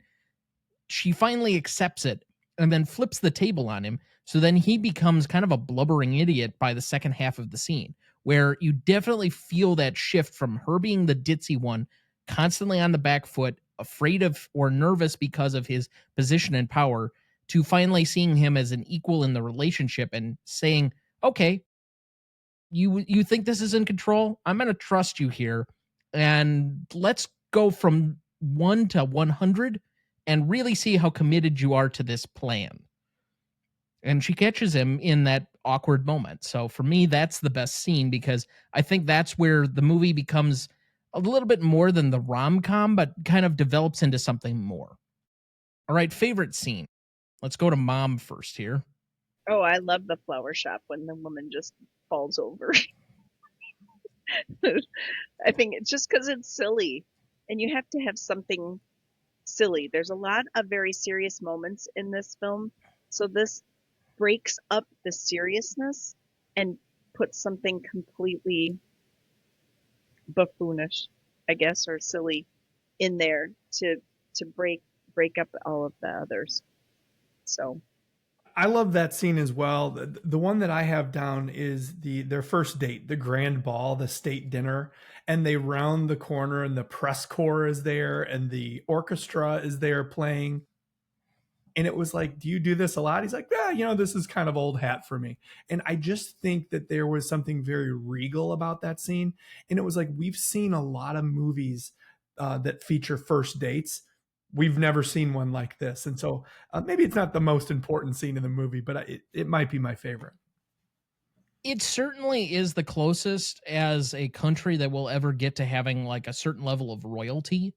And Yes. so when Mom talks about the princess story, I mean, there's a plenty of other English aristocratic or other stories that are actual royalty marrying a commoner or something where they have this relationship and get involved. But there's usually not one from an American standpoint because we don't have that monarchical, I think that's right, monarchical historical figure. Even though like the English king and such does not have that much power beyond just the head of state kind of functionality, the formality of the figurehead position, there are very few countries where the head of state and the head of country are one and the same. And this is one of those instances. So going to something like that is very much like the grand ball kind of thing. We have no other situation where you'd present it as a state dinner. So I agree. Sidney Allen Wade is like Cinderella if Cinderella had an MBA, Right. Yeah. But because of also the dancing in the middle of it and its presence on the poster, that's why I have it as my most indelible moment. It, however, is not my favorite scene. My favorite scene is the meet cute, just because I enjoy those. Being a romantic comedy fan, anytime one is on the back foot and they're being kind of ditzy and how many of those are where they say something stupid and somebody turns around, or any number of awkward situations, somebody just completely runs into the other person and one person feels it immediately and the other person just has no clue what's going on. To me, that those are always endearing scenes. So yes, I find that engaging probably most of all. I have meet cute, and I think that is by far. And those are always the scenes that make me smile because I have my own meet cute stories. So, like somebody insulting the congressman, the riding up in the elevator with is being one of the speakers at the convention we were at, commenting about how they were just blathering on and on for. Yes. Then who was that? I said, well, it was Congressman Kleta. He was one of the speakers that we were there listening to. Oh, Oops. I Open said, mouth, insert foot. I said he thought it was funny. So Yeah. So, Mom, you remember when you said that had never happened before to you? Okay. Busted. Good people in the elevator or coming off of an elevator. Who is Yeah. the baseball player? Giancarlo Stanton. Yeah. We were in an elevator with him. Wow. There we go. We had a Okay. little conversation. I had no idea who he was. I think he enjoyed the fact I didn't have a clue who he was. You thought he was quite well built. Yeah. Okay. Yeah. Moving on. Most indelible moment. I already gave mine that it's dancing at the state dinner, partially because of the poster.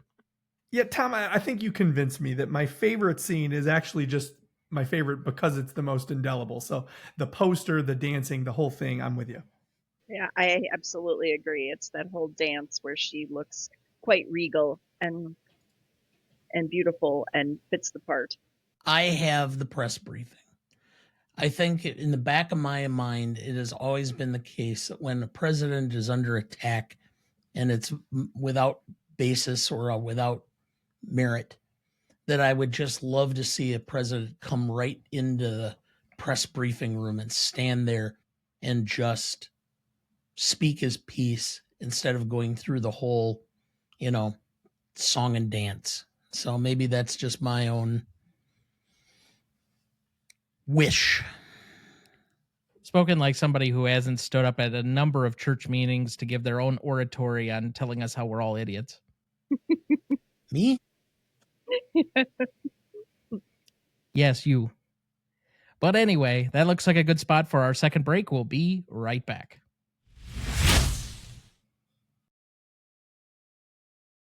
Before we jump back into the episode, and before we get to the Stanley Rubric in a minute, if you're ever curious about our Master Greatest Movies of All Time list that has every graded movie we've ever discussed on the show, there's a link in the episode description of every episode of this show, or you can go to RonnieDuncanStudios.com and find it as the top entry on the Greatest Movie of All Time podcast show page.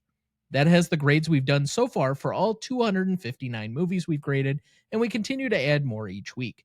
Make sure to check that out as we go and follow along.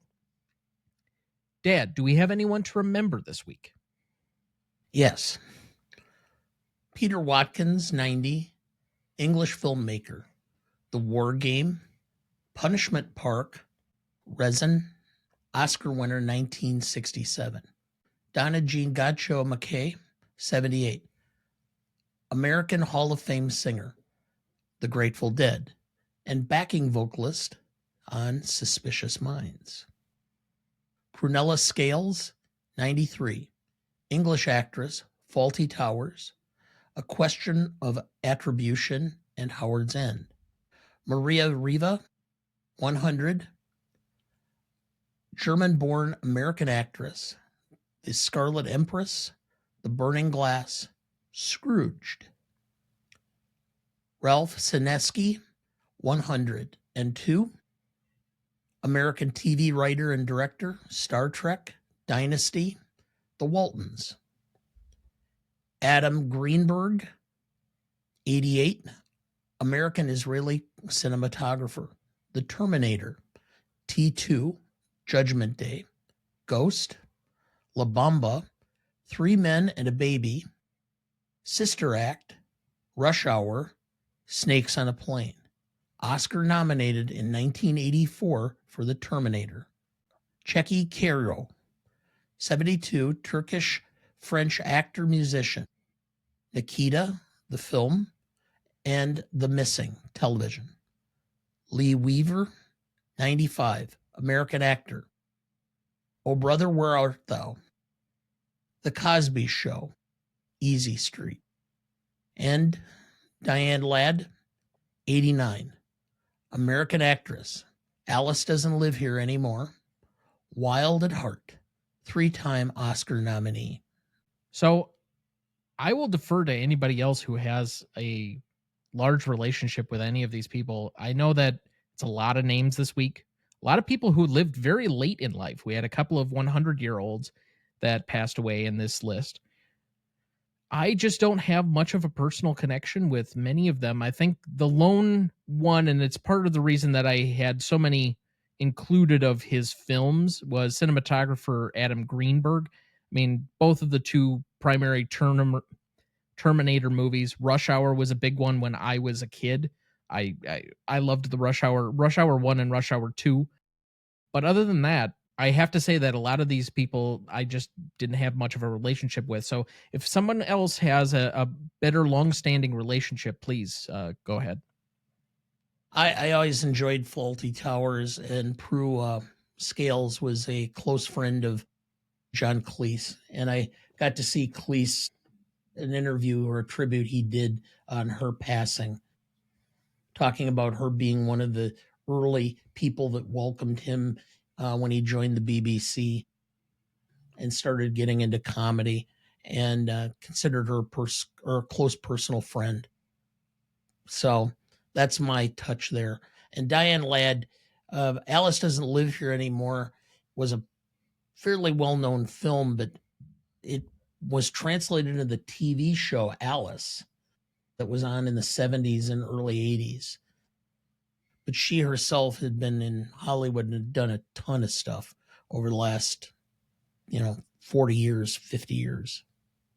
I know the last time I was here, the in memoriam included a preteen young lady. I believe she was 12 years old. And so, it's never a good time for somebody to go, and there's probably always another day or two. But just hearing the advanced ages of many of the people that you just read, it makes me feel thankful for them and their families that they were able to live, a long and fruitful life. So that a little bit of a downer last time with the 12-year-olds passing. And so, may they all rest in peace, but all the quality work they've done, that gets to live forever. And that's one of the cool things about the film industry.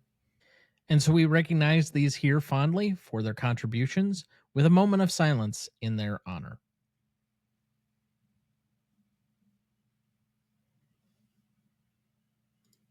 Thank you. Okay, let's move to best funniest lines. Apparently, Mom is going to possibly set the record for how many nominees we have for this. But I'm going to start here with A.J. The president doesn't answer to you, Lewis. Lewis. Oh, yes, he does, A.J. I'm a citizen. This is my president, and in this country, it is not only permissible to question our leaders, it's our responsibility. This is a time for serious people, Bob, and your 15 minutes are up. My name is Andrew Shepard, and I am the president. My favorite line from Lewis in the whole movie. Well, just vote your conscience, you chicken shit lame ass. We lost Jarrett. Well, I hope so, because if that was an undecided, we need to work on your people skills. Sidney Ellen Wade to the president. This isn't about me. How can you keep quiet? How do you have patience for people who claim they love America, but clearly can't stand Americans? Andrew Shepard.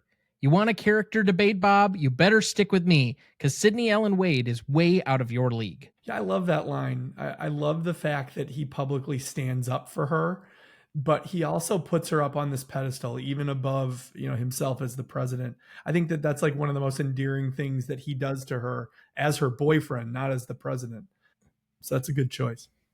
And compliment her shoes. Girls like that. Said by Lucy. Anyone else? Oh, I've got tons of them. I think it's Adam's turn in the rotation here. Nah, we're good. You guys covered a lot of my favorite ones. Go ahead, Dad.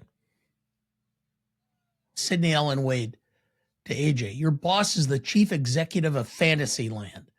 President Shepard. Well, let's take him out back and beat the shit out of him. Yeah. President Shepard. Lewis, we've had presidents who were beloved, who couldn't find a coherent sentence with two hands and a flashlight. People don't drink the sand because they're thirsty. They drink the sand because they don't know the difference. I have another one by Shepard. Someday, somebody is going to have to explain to me the virtue of a proportional response. I think that's a repeated line in The West Wing, like season 1. Really? Oh, there's a whole big thing where it's expanded in West Wing about that and proportional responses. Oh, Sydney's sister to her. Sydney, the man is a leader of the free world. He's brilliant, he's funny, he's handsome, he's an above-average dancer. Isn't it possible that our standards are a tad high? And then the president to the press secretary. I got to get her some flowers. Well, that's what men do when they break a date. And the press secretary says, that's not what men do. I know no men who do that. The dogwood is both a tree and a flower. Yeah. I'm done. Okay. AJ, you've said it yourself a million times. If there had been TV in every living room 60 years ago, this country does not elect a man in a wheelchair. You know, if you were a dork, you should say you're sorry. Girls like that. President Shepard, you think there's a florist in there planning an assassination on the off chance that I might be stopping by? Do you have any left, Mom? I did have one. I have Leon and Lewis talking, and Leon says, you see, the country has mood swings. And Lewis says, mood swings? 19 postgraduate degrees in mathematics, and your best explanation for going from a 63 to a 46% approval rating in 5 weeks is mood swings? Leon, well, I could explain it better, but I'd need charts and graphs and an easel. President Shepard, while they're playing pool, she didn't say anything about me? AJ, no, but I could always pass her a note before study hall.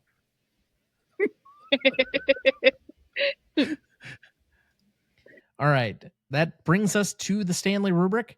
Legacy is up first. This is a measure of the legacy among two equal yet separate groups, the audience and the industry at large. 5 and 5 points apiece for a total of 10. This is an approximation of the legacy roughly 5 years after the film came out, so 2000 to today. What is the legacy as shared between those two separate yet equal groups? Dad, would you like to go first or second here? I'll go first. I'm going to start with the public.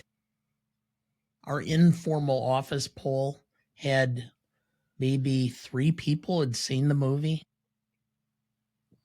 out of 30. So I don't think this is a film that necessarily resonates with people anymore. There are some people that love the film that are akin to it, but I don't think it resonates with the public in general. So for the public, I'm at a 2.5. Where I differ, or where I'm going to give it a bigger boost up, is the industry. And for the industry, I'm going to go 4.5. And it has nothing to do with the staying power necessarily of this, but it's the fact that Sorkin basically rolled these concepts, this material, into the West Wing. And the West Wing, and for that matter, Michael J. Fox's role on Spin City, derived from the producers seeing him in this movie and thinking he would make a great political operative on a television program again. So I'm going to give it a 4.5 for that, because there is so much legacy. There's so many parallel characters. There's so many of the actors that were in this film that ended up on the West Wing, and they still are getting together. They're doing readings for every every campaign at this point as fundraisers with the original cast of West Wing, including Martin Sheen, and you know, I think this is really Sorkin coming into his own as a political commentator. And West Wing, and then also The Newsroom, which was derived by Sorkin later on, I think also comes through this whole process in that legacy. So I'm at a 4.5, so I am at a 7 overall. Oh, Dad, you ignorant slut. You're equating all of the legacy of the West Wing tangentially into this movie, which is, first off, partially it's more impact and significance, but I'll give you some credit that it created the West Wing, but the West Wing's legacy is to itself, not necessarily related to this movie, even though they share somewhat of an origin and this kind of leads into the other. I just can't give it that much significant legacy. It got no awards attention that we can speak of, although that's probably more for impact and significance in the next category. It has no greater legacy on any major lists. It's not really mentioned among great Rob Reiner films. It's kind of a forgotten one. Frankly, there's really only 3 Rob Reiner films that come up very often, and that's Princess Bride, When Harry Met Sally, and A Few Good Men. Even for as good a run as he had, all of the other films seem to take a somewhat backseat compared to the other 3 that I mentioned. And so by that extension, plus the fact that this is the last great Rob Reiner film that you could really point to that was commercially successful and somewhat critically successful. So it's kind of the end for him, even if it is somewhat the beginning for others. I also don't know how many other big...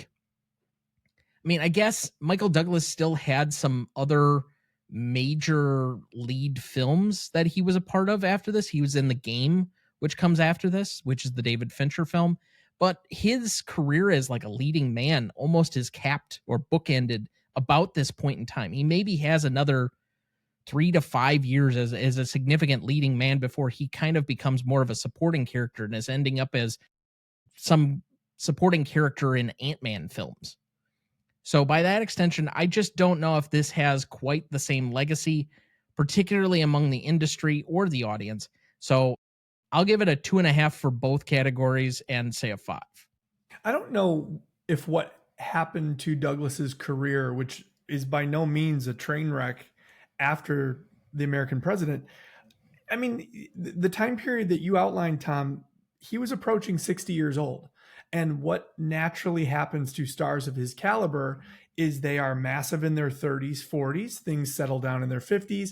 And he had made so much money and had such a residual pay program that it was covering the remainder of his life. Like, I don't know that he necessarily needed to chase leading roles, nor do I think leading roles were being written for men in their 60s at that time. So like, I'm not going to fault him for that. But to kind of echo a few of the things that you said, I don't think that the industry looked at this film like it was groundbreaking in any way. It's not Sorkin's best film. It's not Rob Reiner's best film. It's not even the best film that the two made together. But it still works. It still works for me. And so for me, industry, I gave it a 3. Audience, and I did kind of ask around a little bit, you know, what does this movie mean to you? People that are younger than me had never heard of it, quite frankly. And people that are my age or maybe a little bit older seem to look at this film somewhat glowingly. So I was also a 3 for audience. You put them together and we end up with a 6, but nothing I think to write home about. And I'll agree. And I just want to say, about the time or shortly after he made this movie, I think is when he got together, or when he married Catherine Zeta-Jones, and they also started having a family. And then shortly after that, he had a cancer diagnosis. And I just think that he decided to take time out to start his second family too. I think that was important to him at that point in his life. His whole life had been caught up in this movie making industry, and he needed something else, and he needed that family to ground him. It also helps that I walked next to Catherine Zeta-Jones in the airport just shortly after he got done with his chemotherapy treatment, and listened to her talk about her husband with the airport personnel. So there you go. But anyway, I also had a 6 as a total. In looking up this film, it was a little bit newer with the success of putting the political and the rom-com together, but nothing super great. So I have a 3 for the industry. And then in checking out the audience, even some of my peers didn't remember seeing it until you triggered their memory about what the movie was about. And then, oh yeah, I guess I did see that movie. But it's nothing that really stuck out for them. But I've always had a soft spot for it. So I ended up with a 6 too, a 3 and 3. I had a 7. Okay, so that's going to make the math pretty easy here. So that's a 6 average between the 4 of us. I will say, on the staying power and the notoriety or the name recognition, it has probably one of the worst generic title names. Like, it describes almost nothing of what the film is about. The American President. He was American and he was the president, Tom. Yeah, but there were much better titles that could have been more memorable. Such as?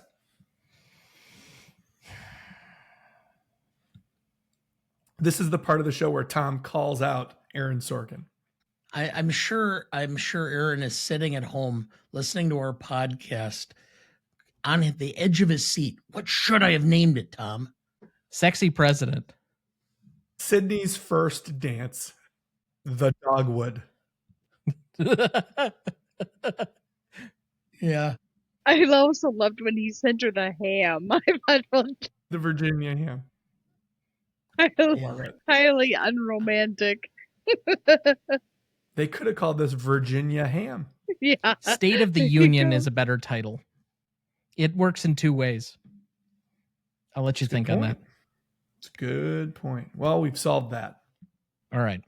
It only took me a little bit of time here, and thank you for all filibustering for me while I tried to think of that. But anyway, moving on, we have impact and significance. This is the initial 5 years, so 1995 to 2000. What is the impact and significance as felt between the same 2 equal yet separate groups, the industry and the audience? 5 and 5 points apiece for a total of 10. Since Dad went first last time, I'm going to pick on Adam here as a veteran of the show. Yeah, you know what? I was a little bit higher on the industry, just because in the wake of this film, you saw a lot of careers, maybe not so much Reiner's, but everybody else's, from Sorkin to this entire cast, really explode. And there were a lot of opportunities in the wake of the American President. So from the industry perspective, I'm actually going to give it a 4. Publicly, I mean, this movie, if I remember correctly, did pretty well at the box office. I know that it was sold by a poster. It had a strong marketing campaign. It was probably a more ideal and less tumultuous time in American politics. I think today, a movie about political discourse or even a romantic political film like this, I think people would be like, oh my God, we get so much politics in our life. It's the last thing I want to pay money to go see. But that was not the case in the 90s. And I know that the Clinton era did not come without some hiccups and some well-documented hiccups. But I don't think people were turned off by the idea of a political story the way they would be in 2025. So publicly, I'm going to give this a 3. So the 4 and the 3, I guess with my math, would make a 7. Fair enough. I also have a 7, but just slightly different numbers. I have the set of 4.5 for the industry because of the association with the West Wing, with Spin City, with Aaron Sorkin getting both Sports Night and then the West Wing. There are some people that go on to do some immediate projects that have a little bit of additional clout. Like this is the after period for Michael J. Fox where he transitions from being Back to the Future and originally what his other TV show, Family Ties, into his more adult roles. So there's at least something of that connected to this. So I have it at a 7, but a 4.5 for the industry and a 2.5 for the audience. And I didn't break it out that like that this time with this, but I have a 6 for a lot of the same reasons that you guys have all discussed already. I have an industry of a 4. I have a public of 3.5. So I am at 7.5. I was going to ask, if I'm not remembering this incorrectly, didn't Annette Bening win an Academy Award just 4 years later for American Beauty? Or was that just a nomination? I think it was only a nomination, but I can check. I hate to do this live, but It's all right. It's not the first nor last time this will come up. I mean, the bigger problem is then you type in 1999 Oscars, and really what you wanted was the 2000 Oscars celebrating the year 1999. I hate how they have that done. But no, Best Actress in a Leading Role that year went to Hilary Swank for Boys Don't Cry. So she was only nominated that year for American Beauty. But a great performance. And, you know, acting against a monster, never easy. Yeah, we've discussed him a couple of times this year. We'll leave it alone. Okay, moving on. That is a 6.88 average between the 4 of us on that category. You gotta love those decimals. Dad had to really screw the pooch with giving us a 0.5 in there. Dana. Oh. Anyway, Darn. Let's move to novelty. This is a measure of the originality of anything having to do with the movie.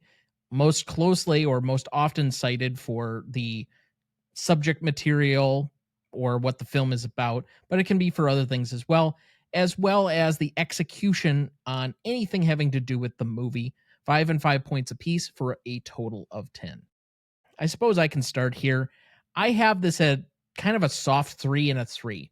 I don't think it's the most original thing. I mean, it's taking a lot of very ordinary rom-com tropes, and there are concepts that they're borrowing.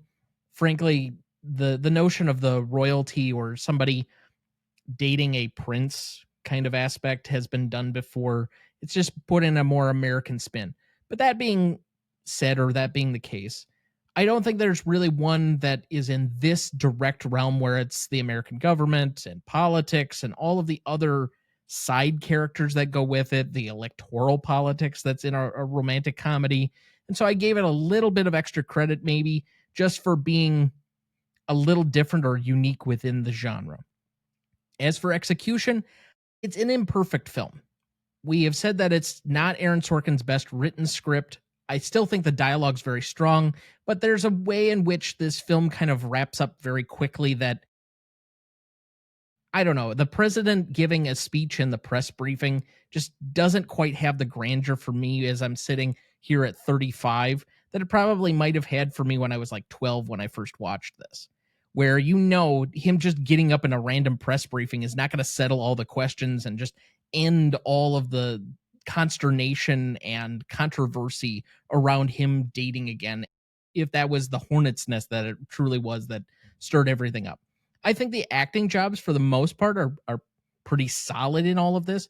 But again, with a Rob Reiner film, there's nothing extravagant from a technical point of view that I think is exemplary. It's not going to do anything other than be just really solid in the technical filmmaking portions. What he does is he's good at getting very good acting performances beside the technical kind of vanilla that he often gives. So I have that at a 3. I have a 6 here. But this is a movie that I think would have suffered tremendously had it been over directed.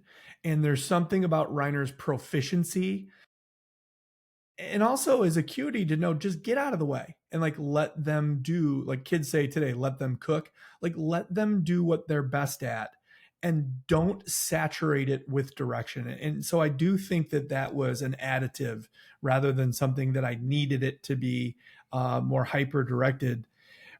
This is a movie for me that is not overwhelmingly novel. Like, we've seen political films, we've seen romantic films, but Aaron Sorkin's script and his dialogue humanized something on screen that I hadn't really seen humanized before. And that was a presidency. And then there was a ton of political films. There was Bulworth and there was Dave that kind of came of the same era. And it kind of started this movement that no, it's kind of interesting to know what's going on with these fictional presidents. I said this earlier, but this movie feels like it's greater than the sum of its parts. But if I mush all the novelty together, it's probably a 6 or a 6.5 for me. I'm going to be kind and go 6.5. For me, I have originality. I have about a 3. Well, I have a 3, not about. Execution, I would give it a 3, but the dialogue gives it a half point up for me. Sorkin's mastery of the conversation is exemplified in this. So that gives me a 6.5. And without being redundant, I also have a 6, a 3, and a 3.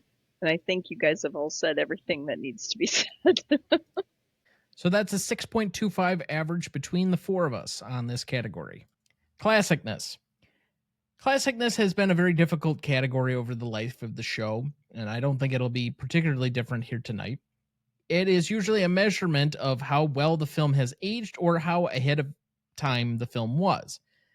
And so it requires a lot of nuance and living in the gray, so we turn to our senior nuance correspondent, Dana. Yeah. We start at the 6 level. We have a very strong female lead. Okay, you always start with we start at the 6. If you're going to do that every time, you have to explain the baseline or just not say it at all. Well, 6 is pretty much where that's our median point. Yeah, it's the kind of where, things can go up or down from that point to account for things such as how well it ages, the diversity of the cast, the strength of the diversity. It's one thing to have a diverse cast. It's another where it's just basically you have African Americans walk on and walk off type of deal, or the role of women are minimal throughout the film. So in this particular case, there isn't a whole lot to subtract from it. I will give it some bump up because of Annette Bening and the strength of the character. So I'm going to go with a 7 for that based on that. I didn't see any reason to knock it down. And other than the strength of the female character in the film thing, that gave it a bump up for me. I gave it an 8. This is the type of movie that really never goes out of style. you can, I mean, we'll talk about it in the rewatchability, but there's nothing objectionable, I think, that's in this film. I think that it carries over. This is still how we would like our president to behave and to conduct himself with the ideals of the American people. And I just think that the combination of all of that should definitely be an 8. Yeah, I don't think that this movie has aged well. And I don't know if what I mean by that. There's nothing in the story that I object to. But what I object is that where that office is today versus where it was 30 years ago when this film came out, something has gone cold and hard within politics that I don't think used to be that way. And I'm kind of desperate to get at least this fictionalized version of the Oval Office back. I mentioned earlier that I watch this film once every 4 years. I watch it on election morning. And this year I watched it on an election day that wasn't a presidential election, and I won't watch it again for another 3 years. The first time I saw this, I didn't understand the messiness of adult life because I was too young. And I didn't understand the messiness of American politics and political intrigue. And it didn't mean that to me. What it meant to me was ultimately we are good at heart because that flag represents a goodness in all of us. And look, even this president knows that. And somewhere along the line, I feel like watching this movie is kind of like watching a video of a rainbow. But then I look out the window and the world has gone black and white. And I can't see the rainbow anymore the way that I did the first time. And so what I am hoping, and I'm going to give this a classic score of 7, is I'm hoping optimistically that we can return to this. And I know it's just a movie, but it's more than that. It represents far more than that. I'm going to hope that we are going to find our dignity and our decency, and we are going to return to a time and a place where we are much closer together than we are far apart. So I'll go Classicness 7. For me, this movie feels very quaint from where we are now with politics and the rest of this, where the scandals of the 90s feel so far away from where we have things today. And I promised Adam we wouldn't go into too much like current politics and make this controversial, so I'll stop there. But I have to give it a subtracted point for that. I'll give it a little bit back in timelessness because there isn't anything really negative within the bounds of the movie itself. However, and this is the one area where I will make an unusual point, the White House and the president are very loosely but very easily associated with the Clinton White House of the time.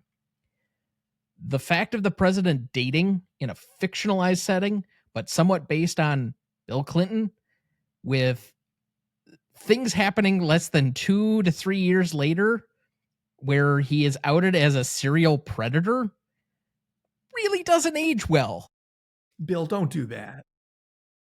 I'm going to give it another point down there. I have a 5. So you marked Rob Reiner's movie down because of Bill Clinton? Yes. He has that kind of impact. Look, dude, when you have your own show, you can do whatever you want. You're damn straight I can. Okay, so 6.75 average between the four of us. Let's go to rewatchability. Insert your own subjective test here. We'll start with my mother, who I specifically put this on the schedule for her. Where do you have this down? I have it at a 9. I know that's shocking for you. Oh my God, I can't believe it. It's a feel-good movie. This is the type of thing that if I need a pick-me-up, if I stumble across my parents watching it, I'm going to stand there and continue to watch it. Yeah, so I gave it a 9. Yeah, Chris, I don't want to sound like a parrot here, but I just counted in my mind. I've now seen this movie 9 times. I went the full Ferris Bueller on it. I've seen this thing 9 times. The first time I saw it was in 1996, the year after it came out. and then every political cycle, and then with the addition of watching it for this show. And so I'm also going to give it a 9 because I'm going to continue to watch this as long as I live, once every 4 years. 9 times 9 points. Let my Adam free. Duh. Go ahead, Dad. This is one that I started following politics in 1972 when I was 9 years old. 8 years old, depending on when in 1972. Yeah, because I really started paying attention to the 1972 presidential campaign. Nerd alert. Collecting campaign buttons, and I've done it ever since. Do you still have some of those? Oh, yeah. Oh, yeah. Yeah, I have them all, and I've added a lot to them. I've got some that are pretty, that date back. I've got MacInerney. I've got some that date back that far. I love that. That's actually really cool. The office hall is lined with political campaign posters from I think the earliest one we have is McKinley Roosevelt. It's like the campaign headquarters and Taxi Driver. Yeah. Don't you have Lincoln and Samuel something poster in the hall? It's Hamlin, the former senator from Maine. Hamilton. I thought it was Hannibal Hamlin. Hannibal Hamlin, yes. But was anyway, the senator from Maine who was. But I'm not talking about who is his vice president. I thought that was who he was running against. Hamlin was his vice president, was he not, for the first term? Correct. It was Stephen A. Douglas he ran against in 60. I thought he ran against multiple people, but it would anyway. I digress. But anyway. So, watching this is a great feel good, but to be perfectly honest, if I'm going to be charged up about politics, I'm probably more inclined to watching Mr. Smith Goes to Washington. That's just me because I have a broader look, feel, whatever. But still, when I stop and think about it, I think I've watched it 5 or 6 times in the 30 years. So I'm going to say that this fits within there. And I know for a fact that if it comes down to a night and Chris and I are by ourselves or whatever, and we're just kind of dead and we don't want to think too hard, this is one of them we may put on, because there's about 5 or 6 movies that we can automatically put on. North by Northwest, Rear Window, Dial M for Murder. I love Rear Window. This one, A Few Good Men. We'll just put them on because you don't have to think, and you know them, and you'll just feel better by sitting there with them on. And so this will be within that. So I'm going to go with a 6.5 for rewatchability, which puts it on that. Yes, I'll be rewatching this, and it's a regular, but it doesn't have to be like on a consistent basis. Now, this season, I've taken on the mantle of being the more objective of any of us for rewatchability, trying to incorporate the broad audience score as opposed to just simply my own. I think this is pretty down the middle. It's uplifting, so it's probably going to get a little bit higher rewatchability score because usually pleasant films or happy endings are more crowd-pleasing. And while people don't necessarily like to engage in politics or political movies, I don't think that's the main incorporation of the film, and it is somewhat idealistic, which gives it a leg up. So I'm going to end at a 6 here, and that's going to be a 7.63 average between the 4 of us. For audience score on this one, we had a 73% for Google users and a 77% for Rotten Tomato users, giving us a 7.5. So to repeat the categories, we had a 6 for Legacy, a 6.88 for Impact and Significance, a 6.25 for Novelty, a 6.75 for Classicness, a 7.63 for Rewatchability, and a 7.5 for Audience Score, giving us a final total of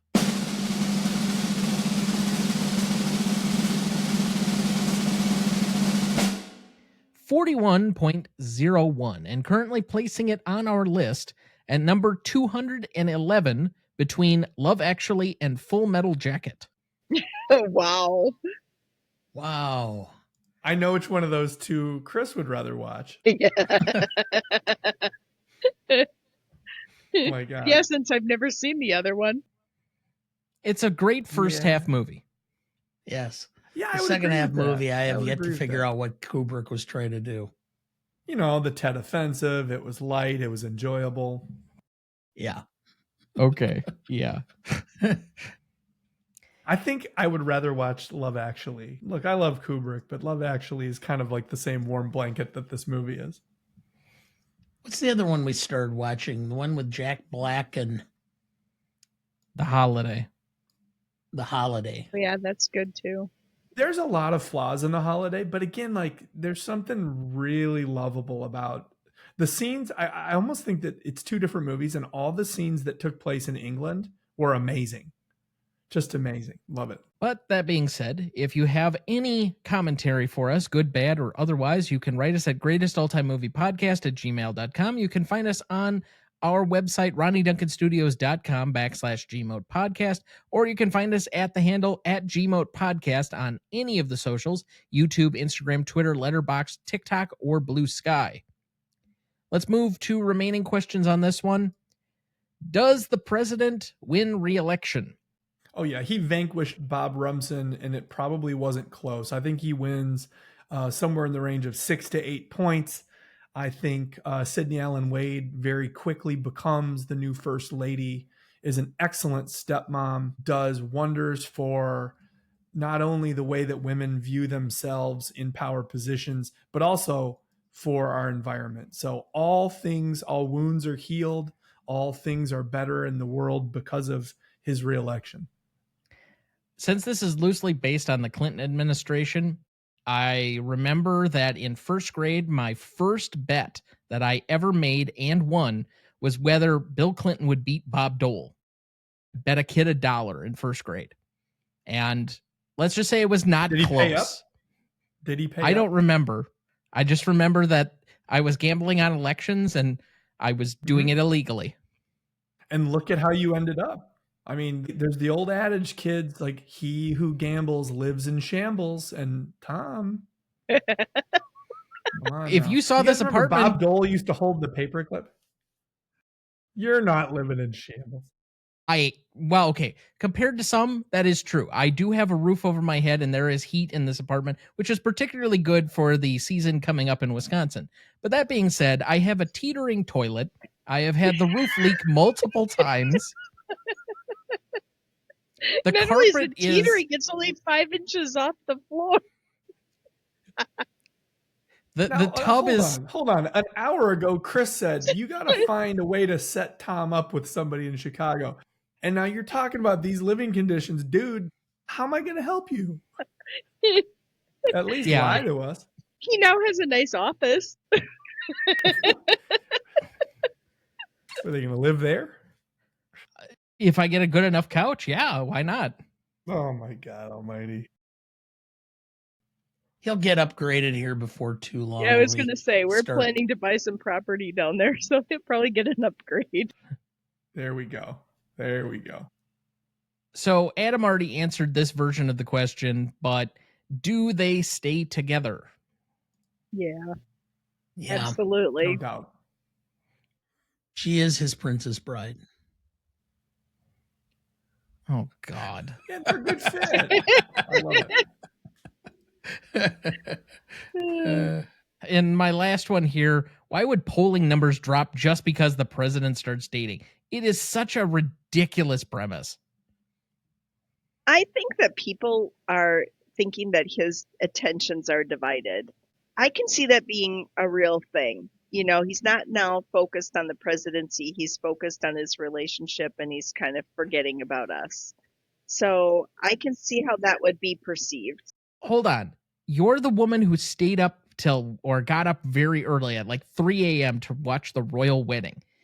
Yeah. There is no way in the first 7 weeks that he starts dating this woman that anybody other than a Republican backbencher is going to make any big deal out of the fact that he's dating somebody else because he's got this grace period yet where everybody's going to coo over the fact that he is a celebrity and he's dating somebody. So now we have to dig into her. There's going to be a honeymoon period that would be the expanse of this film. The interrogation and the inquisition won't come for another couple of months, and then the poll numbers will decrease. I don't know. Do you remember when Obama's numbers dropped because he wore a light-colored suit Oh to a God, formal the function? tan suit. Yeah, Yes. that's what it was. And I don't know. I think there was something about that like turn of the millennium political time that like little things meant bigger things than they do now.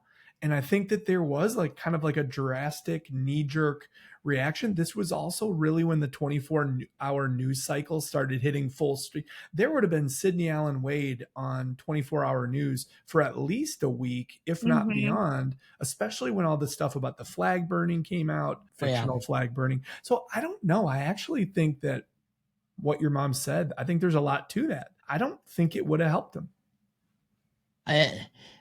The bullshit that was going on at that time.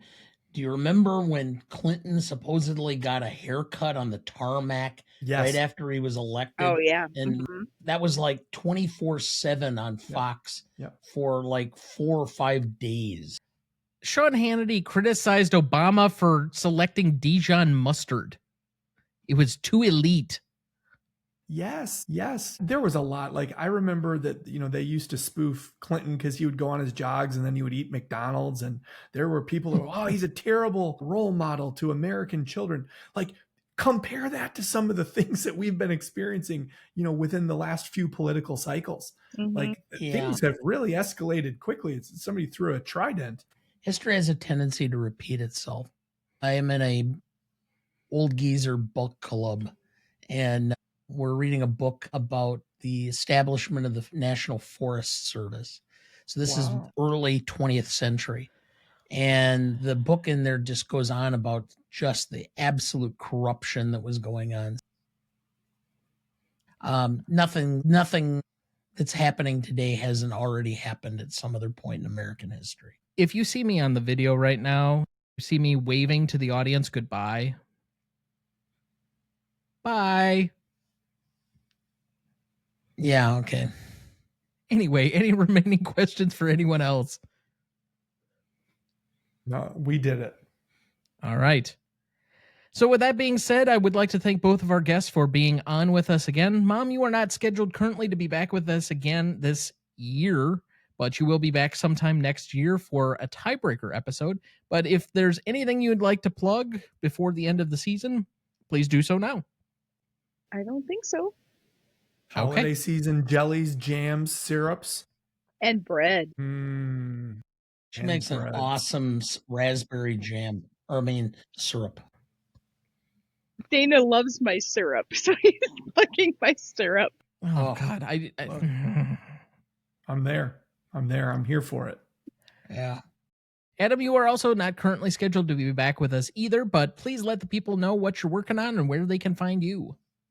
Yeah, always moviearcher.com is the first place to go for contemporary film reviews, television reviews. That houses Archer Vision, and now very excited to announce the Movie Archer podcast network, which you're going to be seeing popping up a lot more at the very beginning of 2026. A lot of the same content that people have learned to enjoy from Movies and Us, TV and Us, and the Revisionist Almanac, with a bunch new surprises and some very interesting and exciting interviews. So a lot coming on the Movie Archer front. Excellent.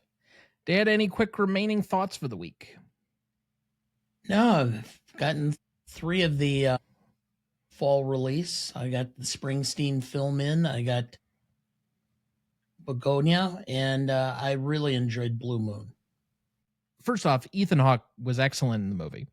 I thought there were some good side character performances, but I was a little bit surprised, and then it made a whole lot of sense that it's a Linklater film. I did not know that until the final credits rolled. And then it's like, oh, well, it makes a whole lot of sense. One, why Ethan Hawke's in the lead in this movie, but also kind of how the movie progresses. So I was it was a good pick by you because I didn't know much about it, and so you kind of dragged me along to that one, and I was fine with it.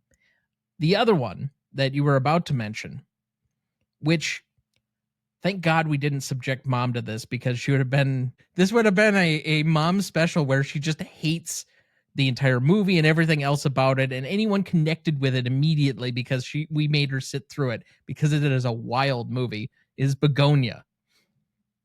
Yeah, I love this. Saw this about 3 weeks ago. Contemporary Yorgos is not always my flavor. I'm more of the favorite and Poor Things kind of Yorgos. Mm. I think Begonia is 8 minutes shy of being amazing. I think there was 8 minutes there that maybe we didn't necessarily need, and a little ambiguity might have gone a little bit further than what we ended up getting. But a fascinating story, and I will always be willing to sit down and watch Emma Stone and Jesse Plemons with a powerhouse performance. Potential spoilers, 3, 2, 1. Adam, I'm assuming you're referring to the last 8 minutes of Begonia. Correct. Where it's the reveal? Correct. Yeah. Okay. Yeah, and I almost, and not to question his intent, but I almost wonder if leaving us with a spinning top rather than a very clearly painted picture of where we went might have helped a little bit of the lasting debate and conversation about the film. But I enjoyed it. I enjoyed it too. Is it better potentially artistically? Yes. Is it going to make the statement that I think he's making at the end of the film? Probably not. I think the end of the film is very quite clearly that he's given up on humanity.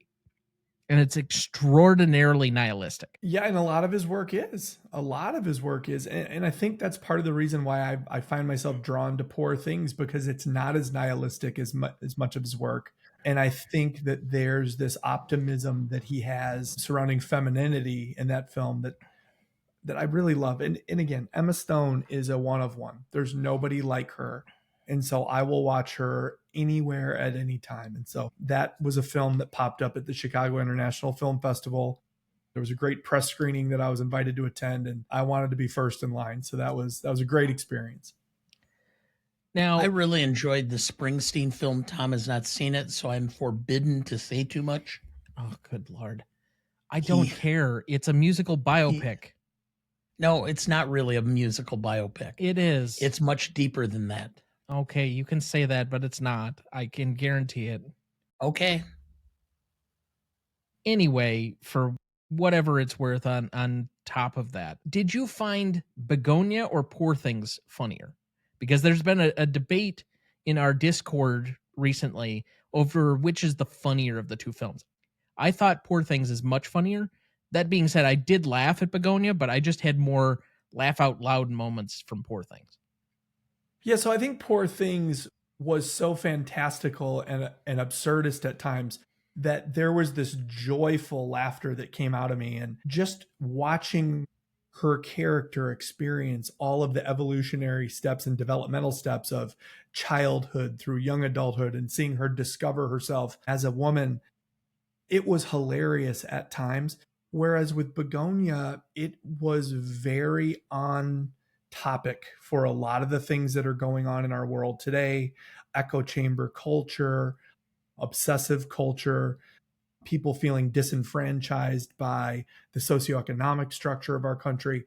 And so when we talk about Begonia's brand of humor, it was more like, oh yes, I see what you've done here, and that makes me laugh. But there was almost like a sadness behind the laughter. Whereas Poor Things, I think at times was more of a joyful experience. So I'm going to side with you and go with Poor Things as the funnier movie for me. Okay. Just was curious. But otherwise, I think that's going to do it for us this week. Thank you for listening. Which one of you nuts has got any guts? Next week for our 287th episode, we welcome back Sarah Shea of Shea Cinema to discuss One Flew Over the Cuckoo's Nest from 1975, celebrating its 50th anniversary. Directed by Milos Forman, written by Lawrence Hoban and Bo Goldman. Cinematography by Haskell Wexler, with Bill Butler and William Fraker. Music by Jack Nitschke. Editing by Richard Chu, Lindsay Klingman, and Sheldon Kahn. Starring Jack Nicholson, Louise Fletcher, and William Redfield. You won't want to miss that one, so watch ahead of the show by searching the Real Good app to find where it's streaming for you. That's REELGOOD. Please like, follow, rate, and review, or whatever on whichever platform you have so that more can join in our fun.